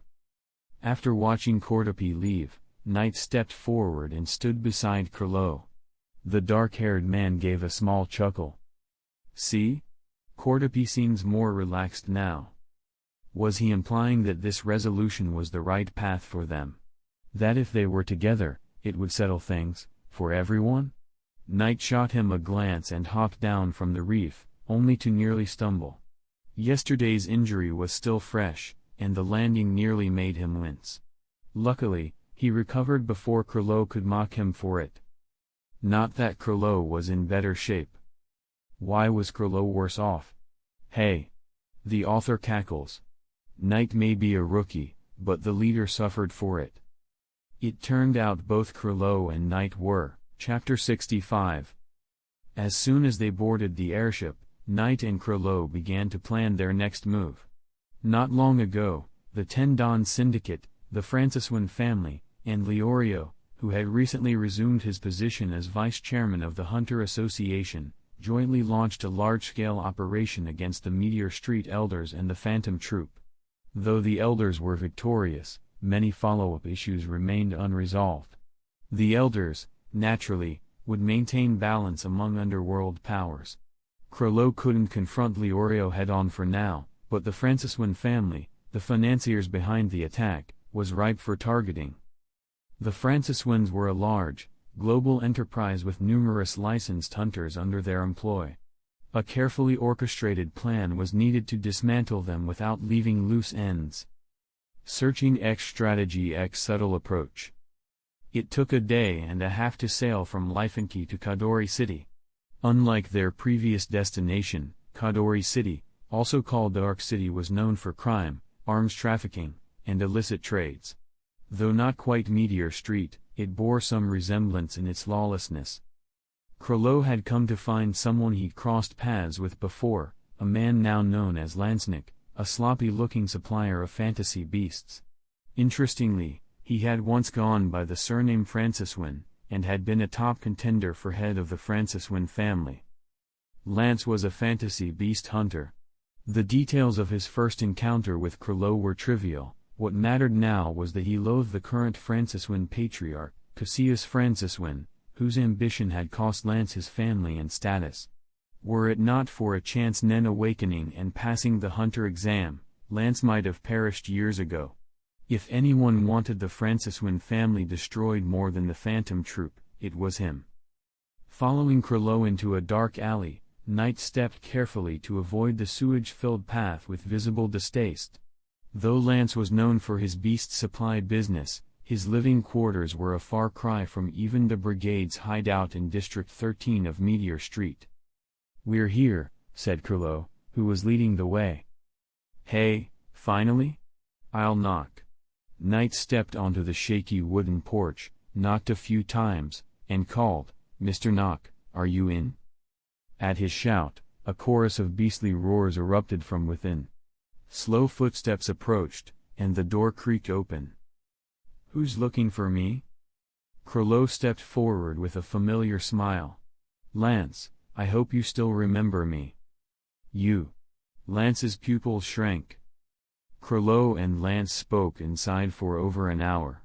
Knight, uninterested in persuasion or revenge talk, passed the time examining the exotic beasts in cages outside. He teased a three-headed hellhound and poked at a snarling lightning marten. Spotting Cordopi seated nearby, he called out, "Hey, what do you think of Curlo?" Cordopi froze, tilting his head to stare at Knight in disbelief.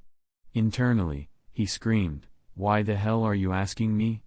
You're the one who's gotten tangled up with the captain." Unbothered by his silence, Knight mused aloud, "Besides being a little domineering, he's not bad. I'm much more easygoing, after all." Easygoing? That was news to anyone in the troop. Knight's fox-like smile hid layers of schemes deeper than even Curlo's charm. He could trick you into a trap while making you think he was doing you a favor. Cordopi watched in horror as Knight continued musing, "Hooking up with a team member probably won't affect the group. But if it's allowed, should I go for another one next?" And then he looked directly at Cordopi, as if seeking his approval. Cordopi was speechless. Just then, the door creaked open again, and Curlo emerged. "Stop wasting time. Let's go," he said dryly. Knight grinned. "Yes, Captain. You sure made us wait. I already called ahead and reserved airship tickets to Rio." Clearly, he'd been joking around earlier just to pass time. Still, Cordopi, who had overheard far too much the night before, wasn't so sure how joking it had really been. Less than a month later, the once disgraced Lance Franciswin reappeared in his family's corporate empire with a fortune. He swiftly seized the vacant director's chair of their largest company, gathered shareholder support, and began challenging Cassius Franciswin's leadership. Meanwhile, the Phantom Troop prepared to raid the Franciswin family vault. Knight projected a slide onto the wall. "This is the blueprint of the family's main estate in Rio, sent by Lance. It shows the underground rooms. This here is the vault." He pointed at one basement. "I'll go in with Shizuku and Cordopi. Everyone else, follow the captain's plan." Curlo looked up from his book. His voice was calm. "Cassius and his heirs are away on business. Their lives are Lance's problem. We only want the fortune. Franklin, you and Finks clear the outer guards. Uvagin, Nobunaga, Maki, handle the hired hunters. Pakinoda, you're with me. Shanark and Phaeton, deal with any survivors. No one from the Franciswin family walks out." "Captain." "Leave it to me," Uvagin roared with excitement. Thud. A notebook smacked Uvagin on the head. Knight rose from his seat, smiling sweetly. "Uvagin, I hope you remembered to bring your brain this time. Don't mess it up again." I know," Uvagin stammered, especially as he caught Curlo's quiet, warning gaze. He had no intention of being sent off to embroider with Maki again. "All right," Curlo said, standing and placing his hands in his coat pockets. "Action starts at 10 tonight." With a final glance at his team, he turned and left. "Well, we've got a few hours to kill," Knight drawled. "Anyone want to play cards?" "I'm in," Maki said. "Cards? I'm not that good," said Shizuku uncertainly. "No worries. It's simple, you'll pick it up quick." Knight grinned. "All right then," Shizuku nodded. "Boring." Phaeton muttered, pulling out a handheld game. Uvagin and Nobunaga declared they were heading out for drinks. Pakinoda quietly cleaned her gun. Others napped or pretended not to exist. Only Finks joined the table, shrugging. Everyone familiar with Knight knew he loved card games. Yet for all his brains, he had terrible luck, and always lost. But he never gave up. For anyone low on funds but short on time to plan a heist, challenging Knight to cards was ideal. After all, his backup funds were always full, he simply borrowed from accounts of wealthy families. Still, it was baffling how someone so calculating could lose so often. Then again, maybe that too was part of Knight's strategy to earn loyalty. Because what better way to win people over than letting them win once in a while? Chapter 66. The one who ordered it was none other than Krilo. The king of the dark night sat comfortably by the window, the book he had been reading still resting beside him. His star-like black eyes were calm, a faint smile playing on his lips. That person. Letting me hear these things, does it mean he's slowly approaching me? Or is he testing me? Note, Krilo had known the truth earlier, but it was Pakunoda who confirmed it. Krilo had already suspected, but today, Knight had revealed it voluntarily before Krilo could even ask. Another 2 years times canon plot times identity revealed. Overnight, Cassius Franciswin's estate was reduced to rubble. Nothing remained but the abandoned manor and some scattered guards. With his resources gone, he was now evenly matched with Lance Franciswin. Krilo believed that Lance, driven by revenge, would handle his brother well. Since toppling the entire Franciswin family was unnecessary, Krilo chose the more efficient route, backing someone aligned with the troop. The next day, the members left Rio and split up. Knight glanced at the glowing blue earrings dangling from Krilo's ears. His face twitched slightly, but he restrained the urge to comment. This time, he wouldn't tease Krilo about his unique taste. In fact, he hoped Krilo would keep wearing them. His reasoning was juvenile, they were involved now, and Krilo wore earrings, so. Hey! Time passed quickly. By the end of 1997, Lance Franciswin had finally defeated his brother Cassius, even forcing his wife and children to their deaths, becoming the new patriarch. Within a year, he had taken full control of the Franciswin family and secretly aligned with the Phantom Troop. During this time, the troop carried out multiple operations, though not all members gathered each time, largely because no one wanted to deal with Hisoka, who frequently asked around about Krilo, unsuccessfully. After celebrating New Year's 1999 with Krilo, Knight secretly registered for the Hunter exam. Knight was always careful with others. Even though his relationship with Krilo was no longer purely professional, he kept many things from him, and he assumed Krilo did the same. They weren't lovers living together daily. They had separate lives, and spent less than half the year together. So Krilo didn't know that Knight had taken multiple Hunter exams, nor that he enjoyed doing so. Yes, it had become a hobby. He liked acquiring licenses under different identities, exploring various fields, meeting people, and gathering intelligence. In fact, half the information he obtained came from his Hunter connections. The Knight never tired of this pursuit. This time, he assumed the identity of an ordinary man with no special background. Following a local guide, he arrived at a barbecue shop in Saba City. He knew it was a covert Hunter Association base. Sure enough, after the guide uttered a password, the shop owner led Knight into a hidden elevator. After a few minutes' descent, the doors opened. The corridor was empty for now, he had arrived early. As soon as he stepped out, several eyes turned toward him. A short man in a suit with a potato-like face walked over and handed him a number tag labeled 22. Knight smiled faintly and tucked it into his jacket. Having experienced prior exams where candidates killed one another, he intended to remain anonymous. Just as he looked for a quiet corner, a brown-haired, honest-looking middle-aged man approached him. "Hey, is this your first time taking the exam? My name's Tunpa. I've taken the Hunter exam more than 30 times. Ha.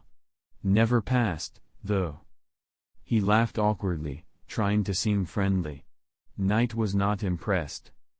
He had gathered intel on Tunpa during his first Hunter exam. The man was capable of passing but preferred sabotaging other candidates. His favorite targets were gullible rookies. Knight had run into him multiple times, and patience was wearing thin. If Tunpa tried anything this time, Knight wouldn't hesitate to eliminate him. Instead, he responded in a made-up, unintelligible language, "W eat 40s not AFWU?" Tunpa's eyes went wide. What language was that? "Eu fei ao, rukfoof," Knight added with a blank expression. Tunpa, flustered, mumbled something polite and quickly shifted his attention to another newcomer. Knight, hiding his amusement, settled in a quiet corner and pretended to doze. In reality, he studied each candidate closely, cataloging details with precision. Suddenly, a familiar aura swept through the room. He looked up. There he was, blue hair, chalk-white skin, star and teardrop makeup, wearing high heels and a clown costume. Twirling a poker card and laughing in that familiar, eerie tone. Hee. Who else could it be but Hisoka? Knight's brow twitched. Why was this guy here? Someone like Hisoka, obsessed with fighting strong opponents, shouldn't be interested in this crowd of mostly untrained amateurs. Too early, Hisoka muttered. Still no ripe fruits to pick. Wherever he walked, people parted like water. Knight turned away, hiding his expression. Had Hisoka found someone new to challenge? Was he planning to raise them from scratch? Candidates continued to arrive. Knight recognized a silver-haired boy, Killua Zoldyck, future head of the infamous Zoldyck family, and also noted the presence of Illumi Zoldyck, disguised and lurking. Interestingly, Killua didn't seem to recognize his brother. He just skated around alone.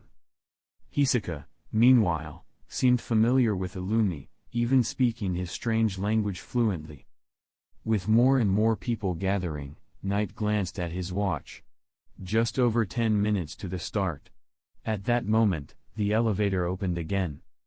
3 new candidates emerged, a tall man, a blond boy, and a spiky-haired kid with a fishing rod. Knight's eyes narrowed. That blond boy's clothes looked familiar. He was still mulling over whether he'd missed a target when he overheard Tunpa trying to deceive the trio. In the front of the corridor, Satots, expression neutral, rang his bell, signaling the start of the Hunter exam. At that exact moment, Knight made his decision. Note, when Knight uses his Nen ability, David's magic cloth, and transforms into an average-looking person, he retains his Nen but it is suppressed to 1/10 of its normal capacity until he reverts. Author's note, the Hunter exam plot is cliché. 1 chapter is enough. The main focus is York New City, the brigade's stage. Knight continued observing from a distance. The Hunter exam was already perilous for ordinary folks. If the escape target wasn't even strong enough to pass, he wouldn't waste effort tracking them further. He followed the group out of the underground corridor just behind the examiner. Suddenly, a deafening explosion echoed behind him.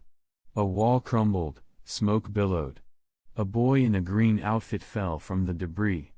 Then, another figure stepped through the smoke. Chapter 67. The other 3, Killua Zoldyck, with his usual smug, detached expression, and Leorio and Kurapika, coughing as they fanned away dust. Well, what an entrance. Knight had thought they'd be eliminated in the first round. Their survival threw a slight wrench into his plans, especially since he noticed the examiner Satots' approving gaze and Hisoka's excited expression, clearly marking them as targets worth nurturing. Knight, however, turned his head calmly and kept walking, uninterested in the farce between the real and fake examiners.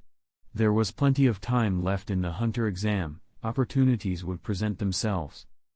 After waiting at the second test site, Hisoka emerged from the Numir wetlands, dragging the unconscious Leorio with a large bump on his forehead. He casually dumped him under a tree before wandering off to talk to a disguised Illumi Zoldyck. Killua, nearby, looked uneasy. He was clearly wary of Hisoka and scanned the woods anxiously. About half an hour later, the spiky-haired boy and Kurapika finally arrived. At that point, Satats fired his gun to end the trial. Knight smirked. There was clearly something off about all of this. Jeffrey Fullishi, the only remaining hunter with the Fullishi surname, was considered one of the top 5 masters of Nen in the world, wasn't he?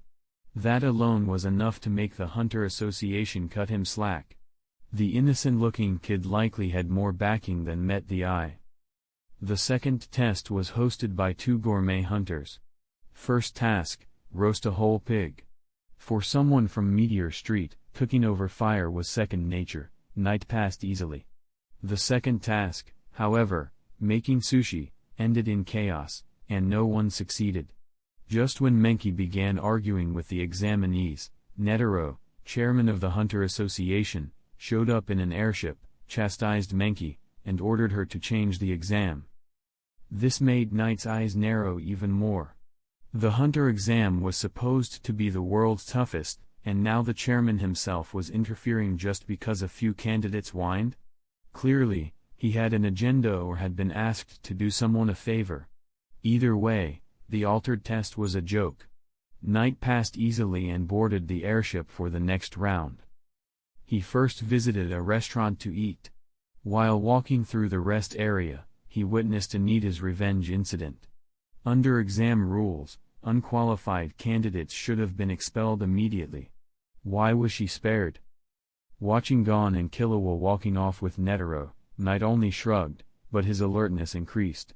He'd never met Jing freaks and didn't know how strong he was, but he had no interest in messing with someone whose strength was unknown. Besides, the one attending this exam wasn't Phantom Troop member number 6, but Hyena, an alias Knight had adopted for this occasion. Back in the hall, many candidates were sleeping. The first 2 exams were exhausting. Knight found a spot beside Kurapika and Leorio, sat cross-legged, and began meditating, until he sensed an overwhelming murderous aura aimed at someone. It was aimed at Tunpa, who had chosen to lie next to Leorio and was snoring exaggeratedly. Terrified, Tunpa jolted upright, drenched in sweat, and looked nervously at Knight, the clear source of the threat. "Who are you are?" Knight muttered coldly. What did you say?" Tunpa stammered. Under such pressure, even he didn't dare talk back. Knight repeated it. Still confused, Tunpa flinched again. The atmosphere thickened with hostility. Unable to handle the aura, Leorio leaned toward Kurapika and whispered, "Can you understand that?" He said don't disturb his thoughts. It's the language of the Keiichi people, thought to be extinct. Kurapika's face turned serious. Tunpa, having heard the explanation, quickly bowed and apologized before scurrying away. Knight glanced at Kurapika with mild interest, then closed his eyes again. The setup was complete. The web had been spread. Now all that remained was timing. Knight passed the Trick Tower challenge with ease but deliberately held back, arriving at the bottom with 20 hours to spare. The final 5 arrived just in time. Next up, Zaban City's deep-sea fortress. Thanks to his experience as a thief, Knight was well versed in appraising antiques.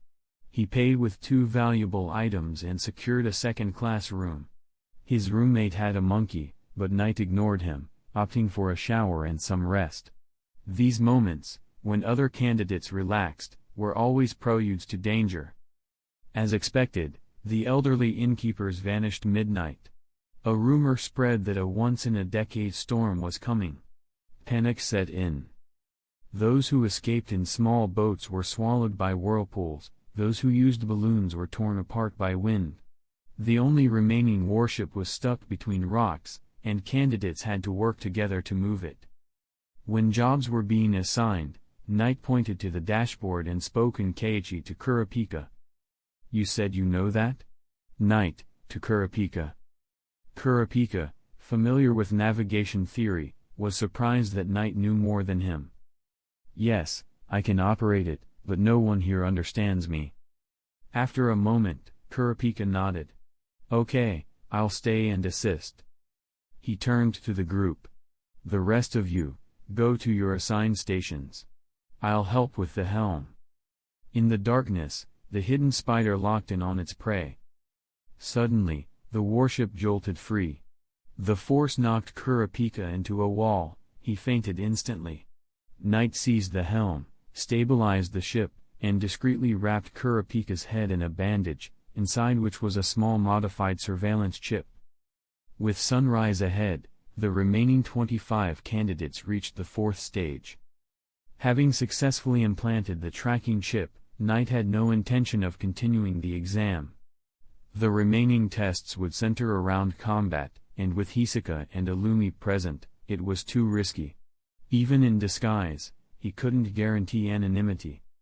He handed his number tag to the first person he saw and formally withdrew.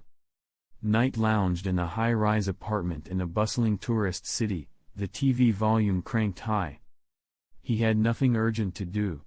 Kurapika's chip fed him steady data. The Korta clan survivor was learning Nen from a hunter.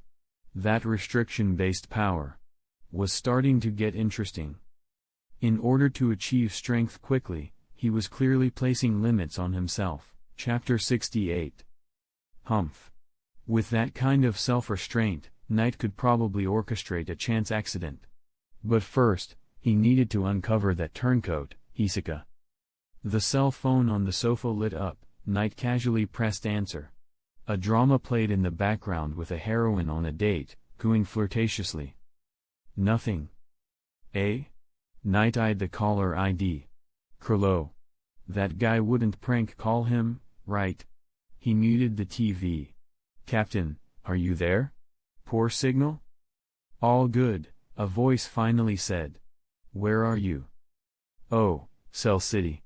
Something up? Knight responded quickly. He was careful with hierarchy. Addressing Krilo as captain was their mutual agreement regarding respect and authority.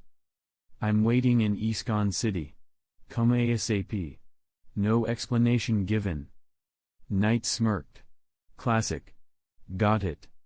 He rushed to pack, left his apartment, and boarded an airship to Iskon City. They'd purchased a boutique high-rise in Iskon Center, a hideout featuring a lounge, kitchen, private rooms, and telekinesis reinforcement. Very few members remembered their keys, but Knight did. He entered on the first floor, found Krilo absent, and assumed the captain was elsewhere enjoying himself. He quietly went to his room, planning a shower, maybe pick up food. The bathroom quickly filled with steam. Knight prepared for a simple rinse, but paused when the mirror fogged up. He wiped the glass, only to catch sight of a dark figure behind him. Captain? He began, tears in his eyes before realization struck. And then, a slam, his body collided into the sink, pain shooting through his waist. Krilo pressed him, locking his hands behind. And then kissed him, hard, urgent. Confusion, concern, desire, Knight was overwhelmed by a familiar complication. Before he knew it, he yielded. He awoke at 10 the next morning. Krilo was gone. His back ached, his waist sore, marks all over, but nothing he hadn't seen before. He ascended to the kitchen. Krilo set breakfast on the table and greeted him. Thought you'd be awake soon. Eat. Sure. Knight replied, though something felt off. He took a bite of bread and, chewing, asked, Captain, I've gathered all the info on Yorknew's September auction. Want to see? Last December, word spread through the underworld about nearly 100 rare items set for auction in Yorknew City. Krilo was intrigued by some old country manuscripts, so Knight was tasked with info gathering and alerting any interested troop members. But something told him this auction was more than that. Krilo responded lightly. Krilo smiled, a slow arc. I want everything at the auction. Knight froze. All of it?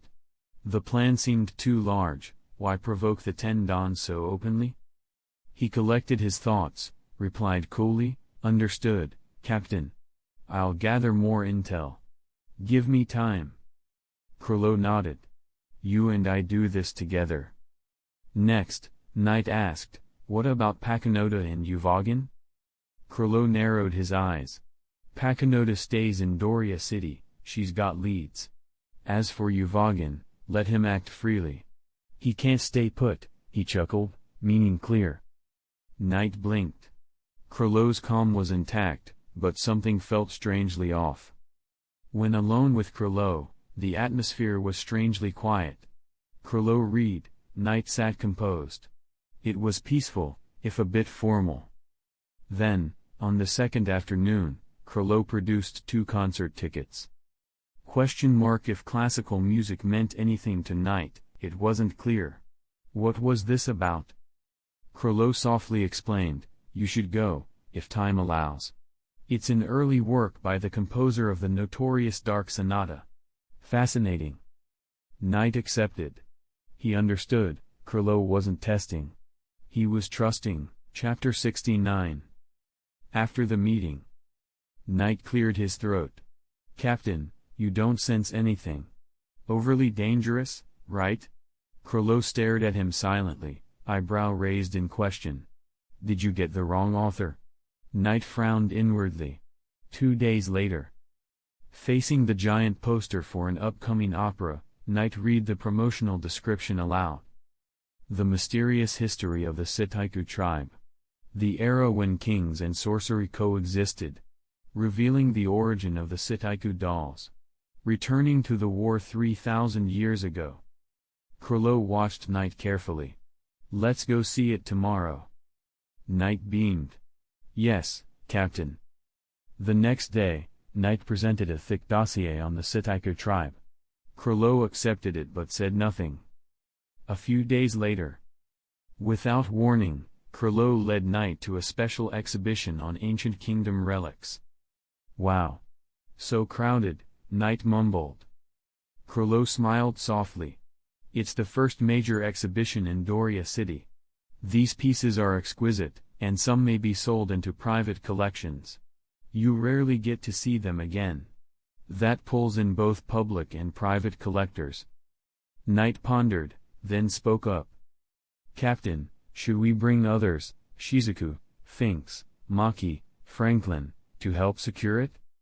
Krilo paused, unreadable, and turned away.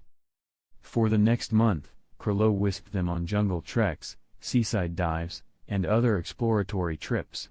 Each time, Krilo returned expressionless, while Knight grew frustrated. Was this another covert mission?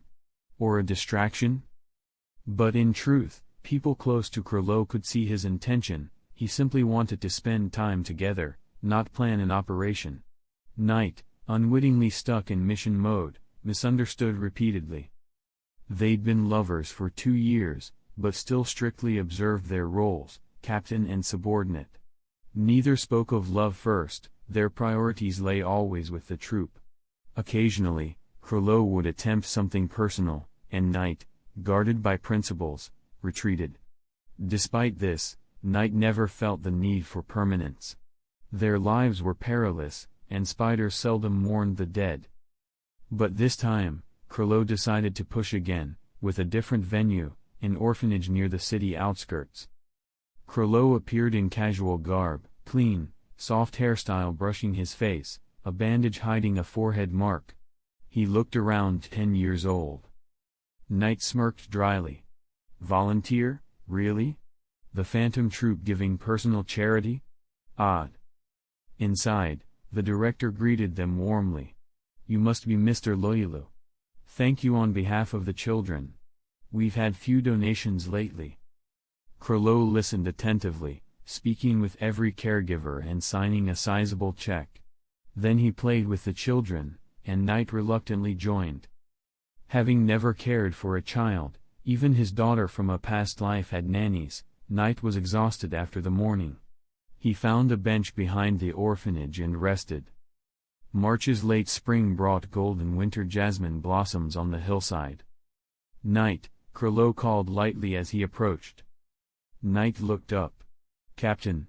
I admit, caring for kids isn't my thing. His tone softened with unfamiliar humility. Krilo nodded. I used to live in the District 6 nursery. He recalled the cold stove under the garbage pile, scant food, and perpetual fights. I stayed there from age 2 until 5. Then I left. It was a harsh place. A flicker of sadness crossed Knight's face. He'd been raised by a sadistic adoptive father, nothing like a nursery. I hear orphanages aren't easy, but still better than being sold to a pervert. Krilo froze. Knight's expression remained calm, but the words struck deep. Chapter 70. A change in the weather swept in suddenly. Krilo and Knight stood amidst a fierce storm. Invisible pressure pulled at their clothes and hair. The wind felt like silent blades, cutting through fabric and skin. The air around them thinned, and yet Krilo remained calm. Only Knight, unaffected outwardly, stared at the blooming flowers nearby. Ha ha ha, so that's how it is, Knight, Krilo laughed abruptly. You're more ruthless than I am. His gaze locked onto Knight's, blonde hair and blue eyes beneath the storm. Are you joking, Krilo? Knight's smile vanished. Affection or ruthlessness? I'm the Phantom Troop's brain.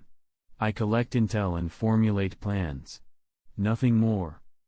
He turned slightly, his tone clipped and cold. And you, as the leader, are responsible for strategy, morale, and external image. Aside from that, what else matters? What role do I play? Comrade? Lover? We both know personal sentiment has no place in the troop. We come together when needed and separate when we must. I never expected. I never wanted. Want. So stop being foolish. A gust of wind blew, and Knight expected Krilo to walk away, but instead, Krilo stepped closer, capturing his chin. I don't know what love is, nor do I care for soft feelings. But, Knight.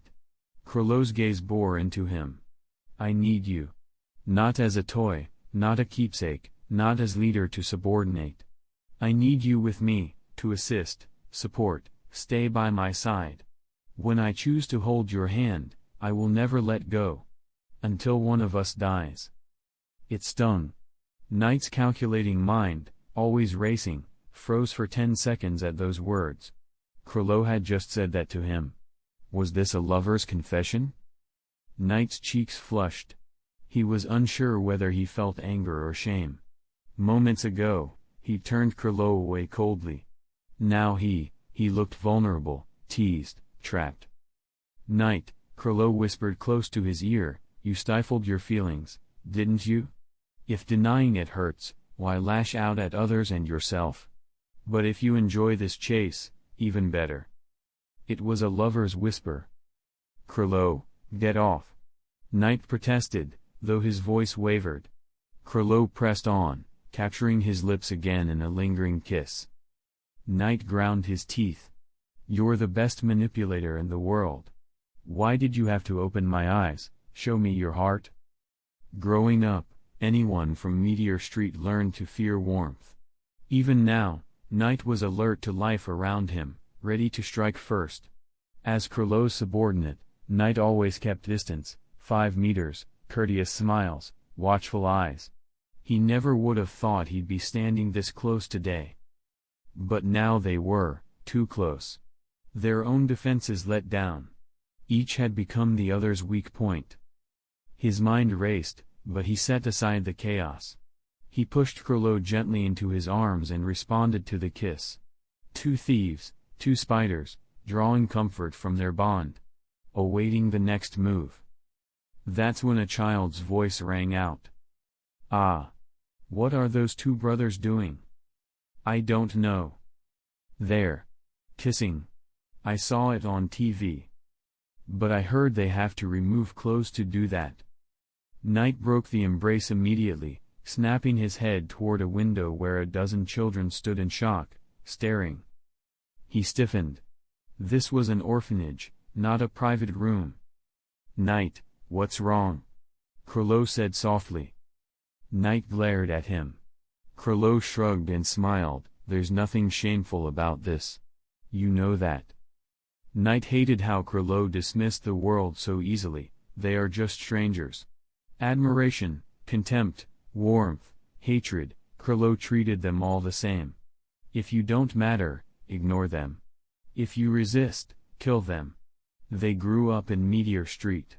They were bandits, they were spiders, and strangers were disposable.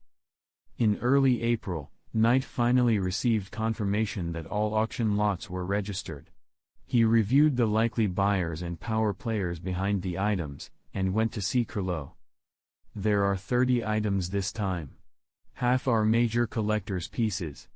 Besides the ancient book you want, there's a most dangerous game, but it shows up in the second auction. Oh, and there's also a pair of flaming eyes. Knight looked up, brows raised. Captain, those 10 Dons are supremely arrogant. Whether it was their ties to the Hunter Association or their grudge against the Phantom Troop over the Red Eyes incident, the 10 Dons had become an irrevocable enemy. And with recent events, conflict was only escalating. Hey Hunter's time for a legally required break. Also fun fact. Did you know Togashi designed Jean to be unlikable on purpose because he wanted fans to feel conflicted, even when Gon finally met his dad? Didn't know that. Still hate him anyway though. Now let's keep going. Chapter 71. In the past 2 years, Curlo has taken control of the Francisman family and removed Leo, the vice chairman of the Hunter Association, replacing him with a man named Periston. As a result, the pressure on the Hunter Association has been significantly reduced, and only the 10 Dons remain. So I decided to get rid of them, Curlo said calmly, in a matter-of-fact tone. Notify all members that everyone must participate in this mission. The temporary base that Curlo selected this time was a building in the suburbs of York New City that was about to be demolished. It looked dilapidated and run down. This choice was strategic. York New currently housed a large number of people, including gang members who had previously dealt with the Phantom Troop. To ensure the success of the plan, they chose a remote, abandoned ruin as their base. Because he had gone to Uxin City first to familiarize himself with the terrain, Knight arrived a little late. Uvogin, Nobunaga, and Franklin, who had arrived earlier, seemed to be discussing combat.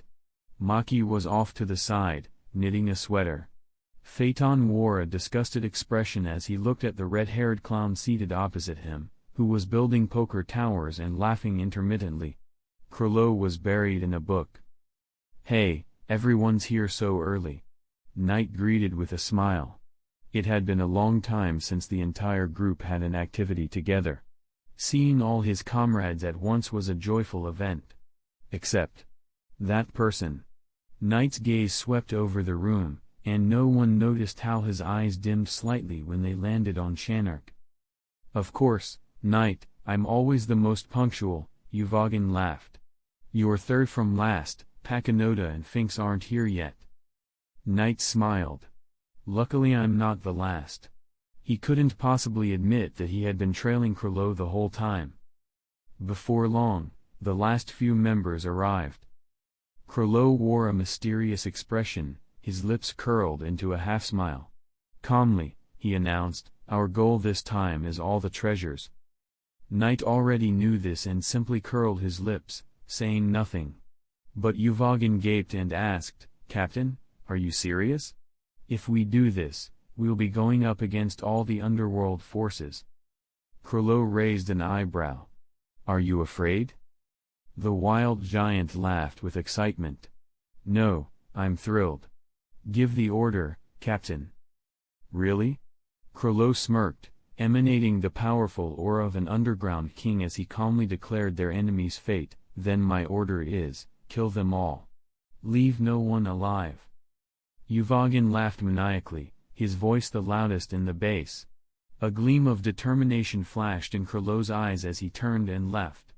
Knight feigned a yawn, stole a glance at Hisoka, then quickly plastered on a smile and returned to his room. The Phantom Troop consists of 13 members in total. I only know 7 of them. I joined the troop just to fight Curlo, but I never got the chance. Since you want revenge on them anyway, why don't we work together? 5 years ago, I hadn't joined the Phantom Troop yet. But the leader was fickle, he sold off the ones he didn't like. I think something similar happened to the Cortaz clan. Then let's get to the point.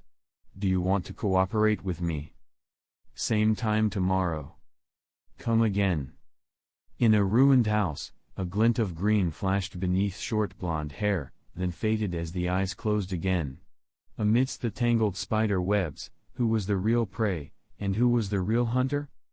This plan was once again devised by Night. Since the auction was split into multiple sessions, the treasures in the first weren't actually the best. Everyone knows the finale is saved for the end. But Krolow's aim this time wasn't just treasure.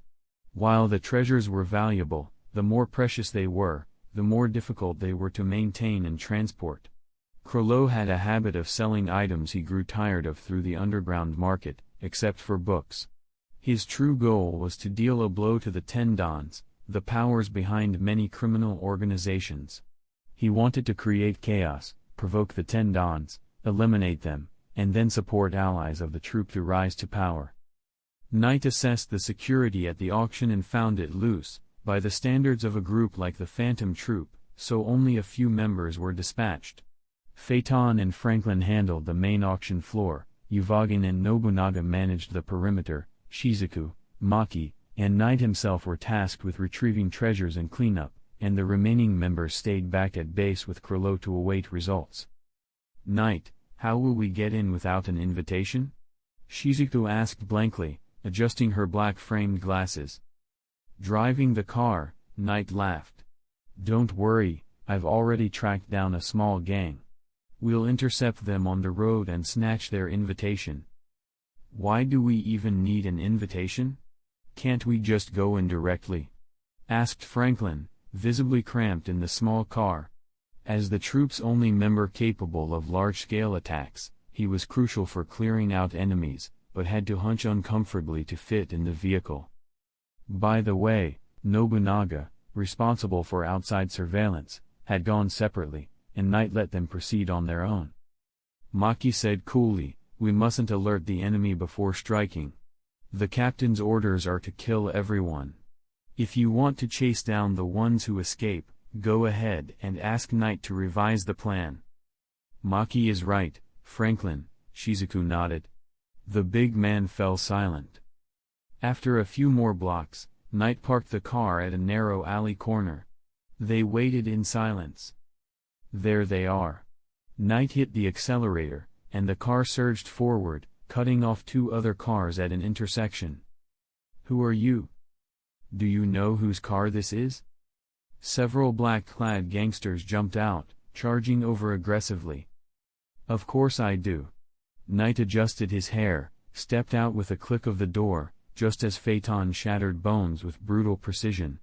The gangsters' screams echoed painfully. Knight frowned. Come on, Phaeton, you're being too noisy. Humph. The short troop member stomped hard, snapping a man's neck. Nearby, Shizuku had already begun cleaning with her vacuum, Blinky. Hey, little one, don't suck the invitation in with it. Welcome, everyone. Standing on the auction stage, Phaeton wore a cruel smile as he stared down at the gangster bosses and their trembling bodyguards. Let's skip the phony introductions, and send everyone to hell. Behind him, silent and imposing, Franklin raised his arms. His fingers fell forward, revealing the black muzzles beneath. A torrent of bullets exploded forth, initiating a full-scale massacre. The gangsters in the audience had no idea death had already arrived. Chapter 72. At that moment, he was shot through the body before he could even react. Knight stood in the shadows behind them, watching expressionlessly. There seemed to be two people with some strength here. One man, who had the ability to release inflatable ninjas, immediately activated his power to use them as shields. However, Franklin's nin bullets were not something ordinary users could withstand. Several of the foam ninjas were destroyed quickly. The user then used his own body to block the bullets, covering his two companions' escape into the corridor behind them, before collapsing. It was over in a flash. Franklin's smoking hands dropped to his sides, and his patchwork-like face showed an ugly smile. Shizuku emerged from the corridor the two had tried to flee through, her vacuum covered in blood. Shizuku killed 2 people. They were so weak. Phaeton looked at the bodies on the ground with boredom and regret. I didn't even get a chance to perform. That's because these guys are all trash, Knight said casually, strolling over. They should all be dead, right? Shizuku, it's your turn. Shizuku nodded, raised Blinky, and said, time to start cleaning. Blinky, eat everything, including the chairs. Oh, and don't forget the blood. Activating her ability, the bulge-eyed vacuum opened its mouth wide and sucked in all the inanimate objects in the venue as though it had massive suction power. In just a few moments, more than half the once crowded auction hall was empty. Hey, why aren't you eating any more, Blinky? Are you full? Shizuku suddenly paused and asked in confusion. Someone's still breathing, Knight said with a smile. Franklin came over and explained, Shizuku, Blinky doesn't eat living things. Sure enough, one corpse on the ground was still faintly breathing. His face was covered in blood, and though he lay motionless, he rasped, Who are you? Never mind, it doesn't matter. You're all dead. Dead? Franklin repeated. The man seemed to be using the last of his strength to shout, the gang will kill all your families. You'll taste the pain of falling into hell. Family? What's that? Phaeton sneered. Without a word, Franklin blasted the man into pieces with another nen burst. Why even bother talking to these people? They'll never understand anyone from Meteor City, Knight said with a wave. Let's go. Maki should have found the vault. And you, little one, can you get your vacuum off the heel of my shoe? Oh. Shizuku will be careful. The short-haired girl made a mental note, though she might forget it a moment later. Knight, something's wrong. Maki, her purple hair flowing, appeared at the entrance of a corridor. The vault is empty. Is that so? Knight turned to Phaeton. The auction host should still be around, right? With your ability, you should be able to get something out of him. Phaeton scowled. Humph. If he doesn't talk, I'll make him experience a fate worse than death. Knight patted his shoulder. Take us to the vault, Maki, let's examine the scene. Half an hour later. No leads. Knight asked Phaeton, who was now soaked in blood. He didn't talk until he died, Phaeton said coldly. He was so weak. I didn't even get to use half my techniques. Glancing at the unsatisfied Phaeton, Knight reluctantly made a call while instructing the others to evacuate the now empty auction site and rendezvous with Nobunaga and Uvogin, who were waiting outside. Hey, Captain. The mission failed, Knight reported calmly to the man on the other end of the line. The vault was already emptied. I had Phaeton interrogate the auction host. He said that a few hours ago, someone sent by the gang leaders entered the vault. No one else went in. There was only a 1 or 2 minute window. I suspect the person had a spatial type ability, something like Shizuku's. Before Kurlo could respond, the phone was snatched from Knight by the impatient Uvogin. It seems like they knew something was going to happen. This is too much of a coincidence, Captain, there's a traitor among us. Knight fell silent at the accusation. A traitor? What price could buy the betrayal of one of them? Money? Ha, the spiders never lacked that. Power? No one here cared for politics or manipulation. Reputation? If they did, they wouldn't be thieves. Besides, if anyone had leaked news of a phantom troop raid, the 10 Dons would have arranged a force strong enough to kill them all. Their enmity was irreconcilable. Sure enough, Kurlo calmed the furious Uvogin with a few short words and asked for the phone to be returned to Knight. If the 10 Dons men took the auction items, Knight, what kind of enemies do you expect? It should be the shadow beasts. The 10 Dons fund a secret lab that uses the genes of mythical and wild beasts to create hybrid Nen users by combining them with human embryos. It's all very covert, so I don't have details, but I don't think they're too strong. Oh? Is that so? Kurlo chuckled. Then let's draw them out. We'll use you as bait. Got it. Luckily, our transportation this time is a hot air balloon. Knight hung up and instructed them to increase their firepower. The balloon drifted through the air, eventually reaching a remote plain. A large number of gang vehicles followed, firing non-stop. While the basket was protected by Nen, the balloon above wasn't. One gangster fired a rocket, blasting a hole in the balloon. Knight had no choice but to guide it to land on a nearby hill. Ah, so many people. Shizuku took off her glasses and said in her usual flat tone.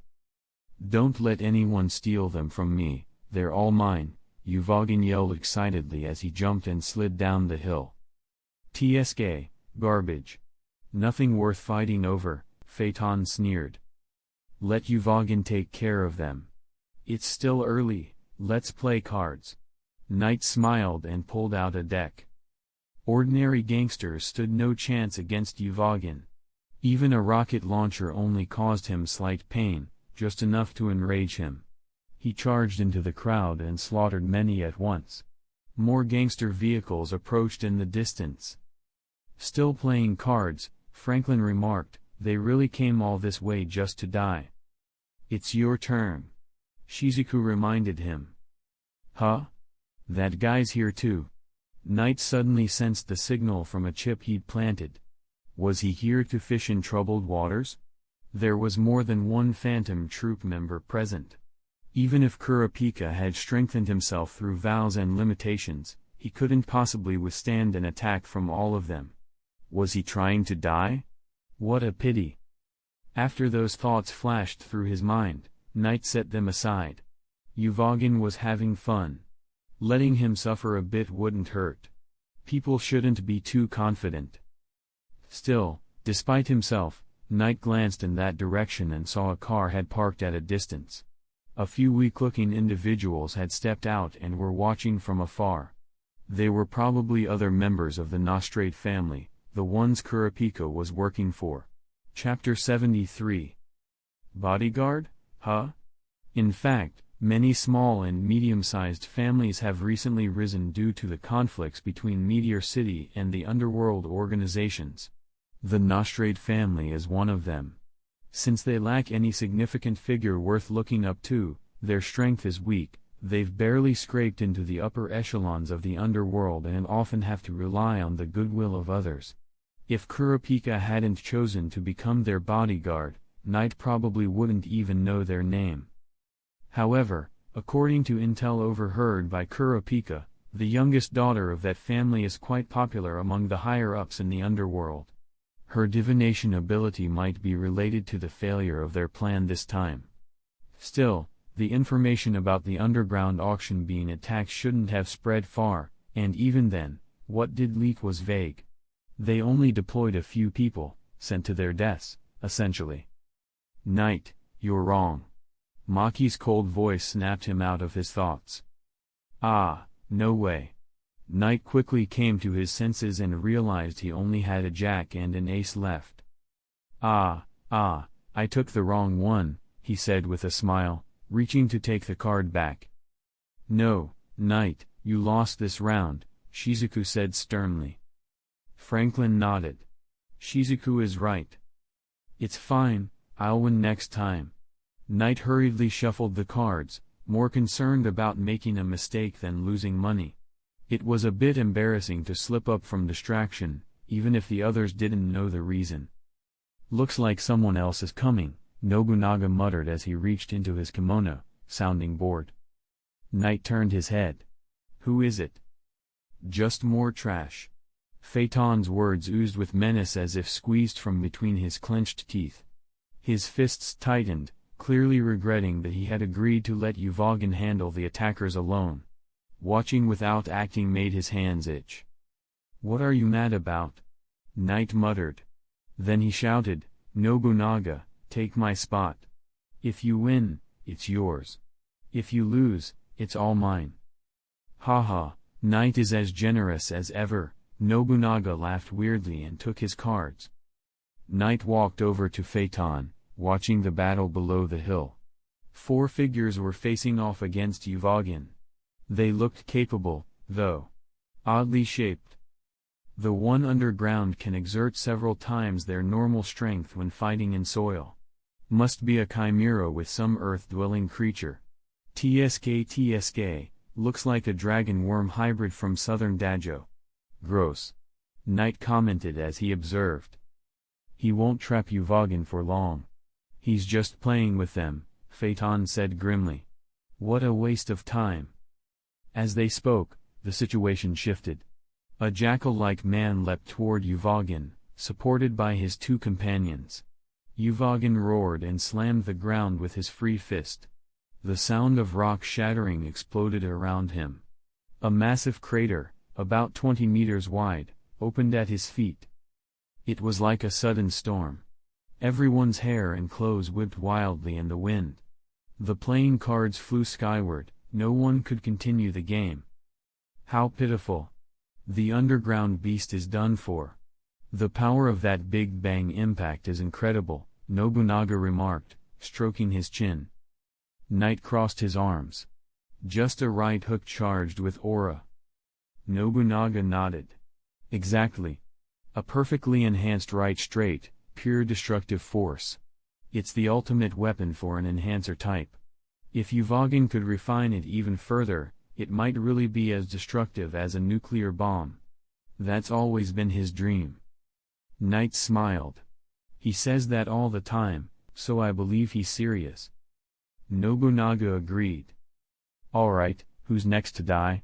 Uvogin roared from the crater, looking up. 3 attackers rushed him. He punched a man in red sportswear, but his opponent's hair suddenly morphed into hardened spikes, piercing Uvogin's fist and forearm. The jackal-like attacker used the opportunity to wound Uvogin's shoulder.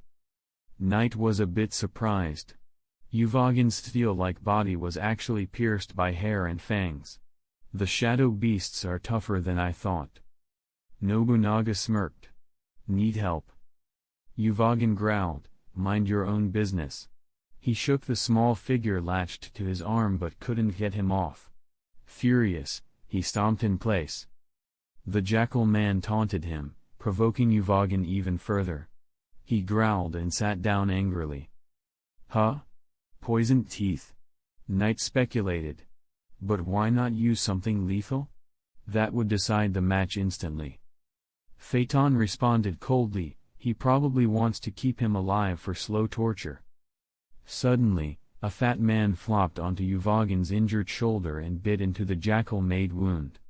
No one knew what he was doing. Uvogin retaliated, biting off half the guy's head and chewing it. With a puff, he spat it out, the chunk shooting forward like a projectile. It pierced the jackalman's hand and blasted through his skull. How disgusting, Shizuku said flatly. Row. The deafening roar nearly ruptured Knight's eardrums. The outburst not only killed the last surviving shadow beast, but also left the phantom troop members on the hill reeling. The 4 shadow beasts who came to intercept them were all dead, but Uvogin was now immobile. You jerk, couldn't you warn us first? Franklin grumbled, waving his fist in protest. Sorry, Uvogin said insincerely. If I warned you, he'd be on guard. Besides, you're all fine, right? Shizuku, suck out the poison and the leeches in my body. Shizuku replied with a calm, hurried down the hill, and said, I can take care of the toxins, but I can't remove living organisms. What? Uvogin exclaimed.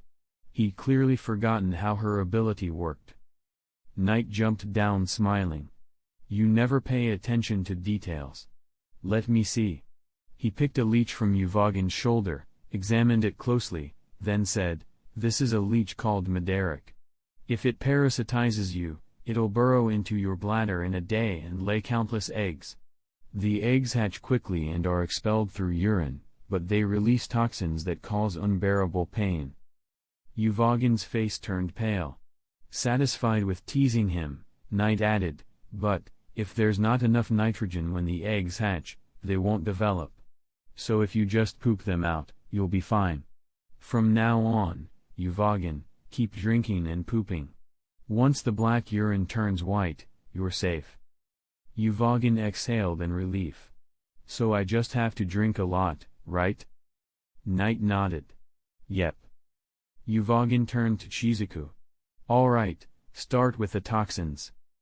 Okay, Shizuku said, summoning Blinky to begin extraction. Just then, Knight suddenly stiffened. Huh? He's going for it. That's gutsy. Before he could finish the thought, a chain shot through the air like lightning. In the blink of an eye, Yuvagan was gone. Did you see that just now?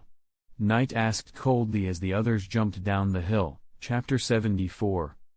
In an instant, a chain suddenly bound Yuvagan's body, Shizuku said. Another member of the shadow beasts? Nobunaga asked. Knight didn't answer directly but said, Yuvagan is still infected with poison and leeches. He can't move properly. We have no choice but to rescue him. If we go now, we might still catch them. I've already used Zetsu to erase the aura from my threads. We just have to follow it, Maki said from atop a mound, her raised index finger trailing a silver thread of Nen far into the distance. Then let's go. Franklin, head back on your own, Knight shouted. He was indeed too big, and the car couldn't fit him. They found us, Maki said calmly, retracting the thread once it was discovered. No matter, we've caught up, they can't escape now, Knight said with a grin. His driving was impressively sharp. Boom. A man in sunglasses suddenly jumped onto the car hood from the side and flung a red curtain over them. Go, someone shouted, and Knight leapt out of the car just before the curtain enveloped it. What is this? Let me out. Nobunaga's voice came from a small sack held in the sunglasses-wearing man's hand. You're clearly not ordinary people, the man commented. Opening the door and escaping in that moment, my trip was worth it. Damn it. Don't underestimate me, Nobunaga shouted. His position was just unfortunate, Maki observed. But his ability is interesting, he shrinks objects and stores them with just a piece of cloth. Knight said, he must be the one who emptied the vault. That means he can restore the contents too. The leader will definitely be interested in his ability.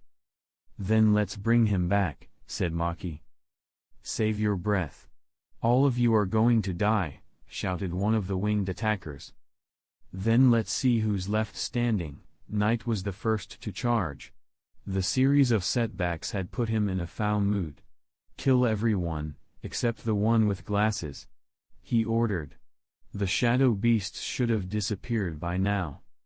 In just 15 minutes, only a bloodied man named Xiao remained, still breathing after being tossed aside by Phaeton. The others were corpses. Knight forced him to release Nobunaga, then said to Phaeton, take him back to base and ask the captain if he wants to keep his ability. We'll go get Yuvagan. Phaeton nodded silently, grabbed the prisoner, and left. Shizuku suddenly asked, aren't there 10 shadow beasts? It seems we've dealt with all of them. Who took Yuvagan? It must have been someone else. Knight, do you know? Nobunaga asked. Though Knight knew the answer, he hesitated to tell them, so he frowned and said, I'm going to check the license plate of that car. Don't worry, I don't think they'll harm Yuvagan immediately. The others accepted this. Knight was always reliable. They quickly broke into a nearby home, and Knight booted up a computer. After a flurry of activity, he accessed surveillance footage of the escape route and locked onto their location. It's not a base of the top-ranking mafia. This warehouse is owned by Polio Property, run by the small-time Nostrade family, Knight explained. I've hacked into their digital management system. We'll see what happens to Yuvagan soon enough. A few minutes later, the footage appeared. Yuvagan was tied to a bed, paralyzed. Men stood around him, asking questions and torturing him when he wouldn't answer. But ordinary weapons couldn't pierce his body. Then, a middle-aged man used a Nen-enhanced long knife, finally managing to cause real pain. Nobunaga burst out laughing. Look at that guy. What a mess. I'm gonna laugh him to death when we get him back. Knight, what should we do? Asked Maki. The man beside them stood up and said, We'll disguise ourselves as mafia agents and to interrogate prisoners. Don't worry, someone will help. He referred to Kuroro's contact, Clenda Lee, the first secretary under the 10 Dons, whom he and Kurlo had met before. That man had ambition, and after speaking with Kurlo, had pledged to help topple the 10 Dons. So Knight called Clenda and asked him to have the Nostrade Patriarch tell his bodyguards the 10 Dons were coming to retrieve the gold. Then Knight and the others rushed to the warehouse. You came, just as expected. Are you planning to work with me? If we don't eliminate the Phantom Troop's leader, the spiders will continue. We're not allies, we're just exchanging information. You agree? Wise choice. All right, I'll tell you the abilities of the members I know. Knight narrowed his eyes and floored the gas. The car shot forward like an arrow, making the unprepared passengers jolt forward. Knight, what are you doing? Nobunaga snapped. Knight smiled back, sorry, I'm just excited. The car fell silent. The joke was colder than one of Fink's. Or maybe it was just Knight's forced smile that didn't match the mood. A chill seemed to fill the car. The spiders exchanged looks. Knight was not in a good mood, and said nothing. As he resumed driving, a sinister gleam crossed Knight's brow. Hisaka, he would personally drive him out of the troop. Note, the time and details of Hisaka and Kurapika's meeting have been adjusted slightly, but it shouldn't impact the plot. Uvogin was furious. After escaping, he killed the head bodyguard left to watch him. Before Knight could interrogate that man, Uvogin had already gone off to seek revenge on the chain-wielding attacker. He was livid. No, Uvogin, the mission is complete. We need to return to base. Personal grudges can't interfere with the troop's operations, Knight said, blocking his path. Knight, I must rip apart the hand with that chain. Or I'll never rest. Uvogin turned and glared at him. That guy must be crazy, Nobunaga muttered coldly. Everyone looked at him in exasperation.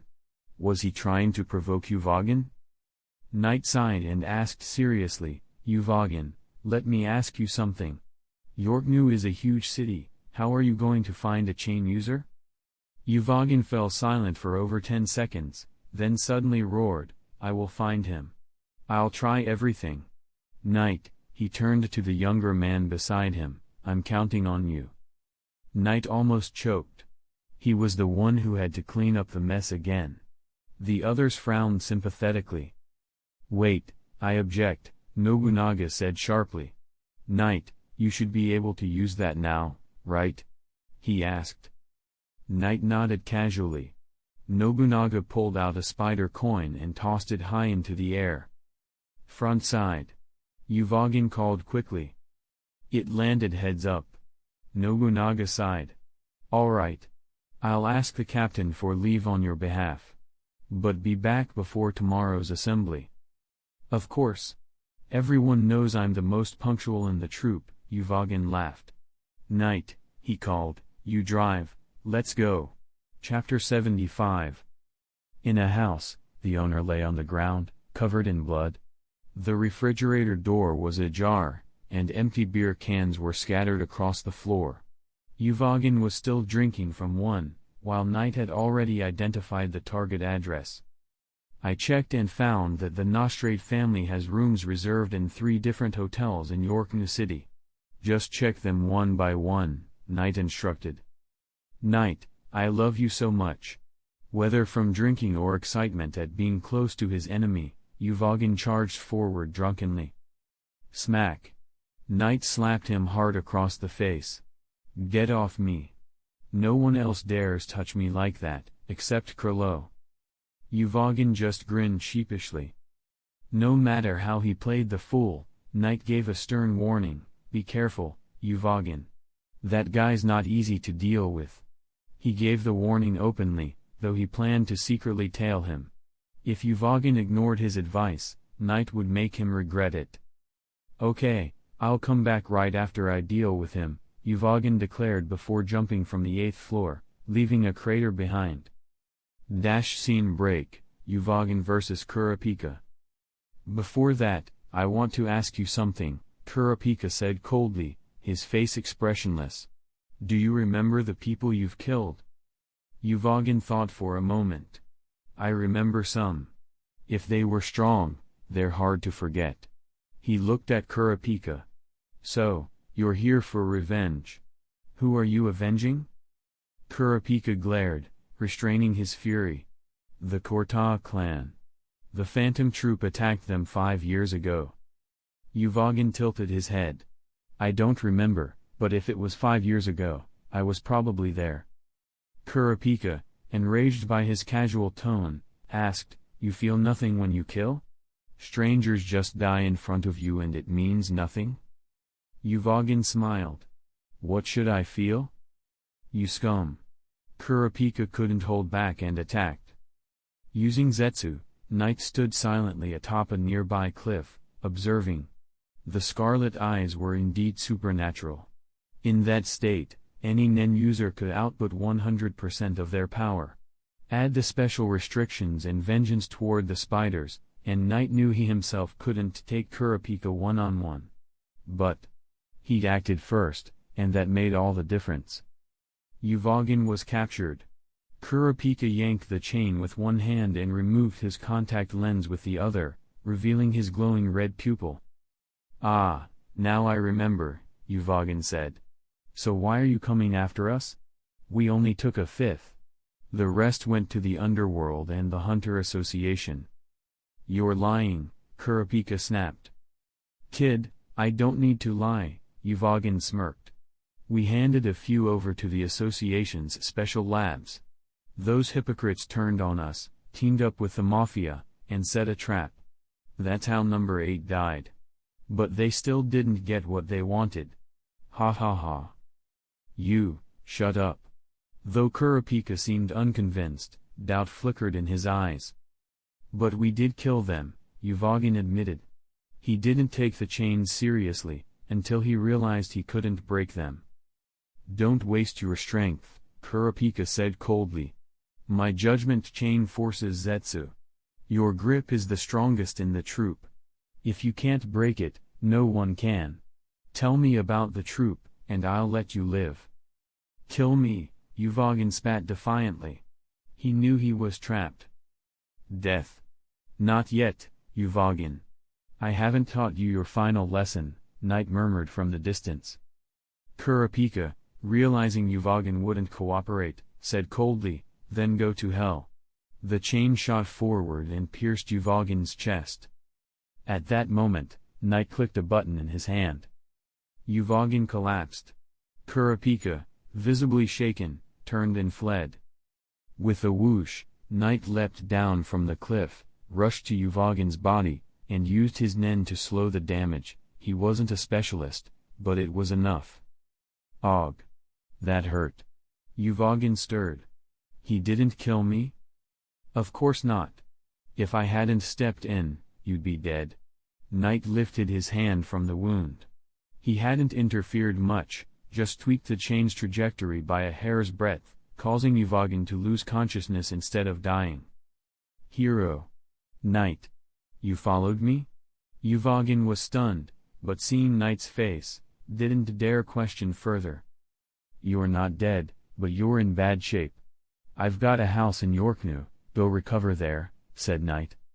"Why not return to base?" Uvogin asked. Knight rolled his eyes. "Why do you think Chain Dude knew about your grip strength?" "You mean there's a traitor?" "Didn't the captain say?" Uvogin tried to sit up, only to groan in pain. "The leader isn't omnipotent," Knight said. "So you can't return, and you're off the next mission. That's your punishment for underestimating the enemy. Don't worry, I'll explain it to him." Reluctantly, Uvogin agreed. His injuries gave him no choice. Knight took him to a secluded villa he'd purchased in secret, treated his wounds, left medicine, and departed. It was remote enough that no one would find him. He went alone to meet Krilo. A chain user? Krilo mused, fingers steepled. What's your assessment? According to Uvagin, the chain forcibly suppresses aura and may have healing properties. It's tough to handle, Knight said. Scarlet eyes, and he lived. He's strong.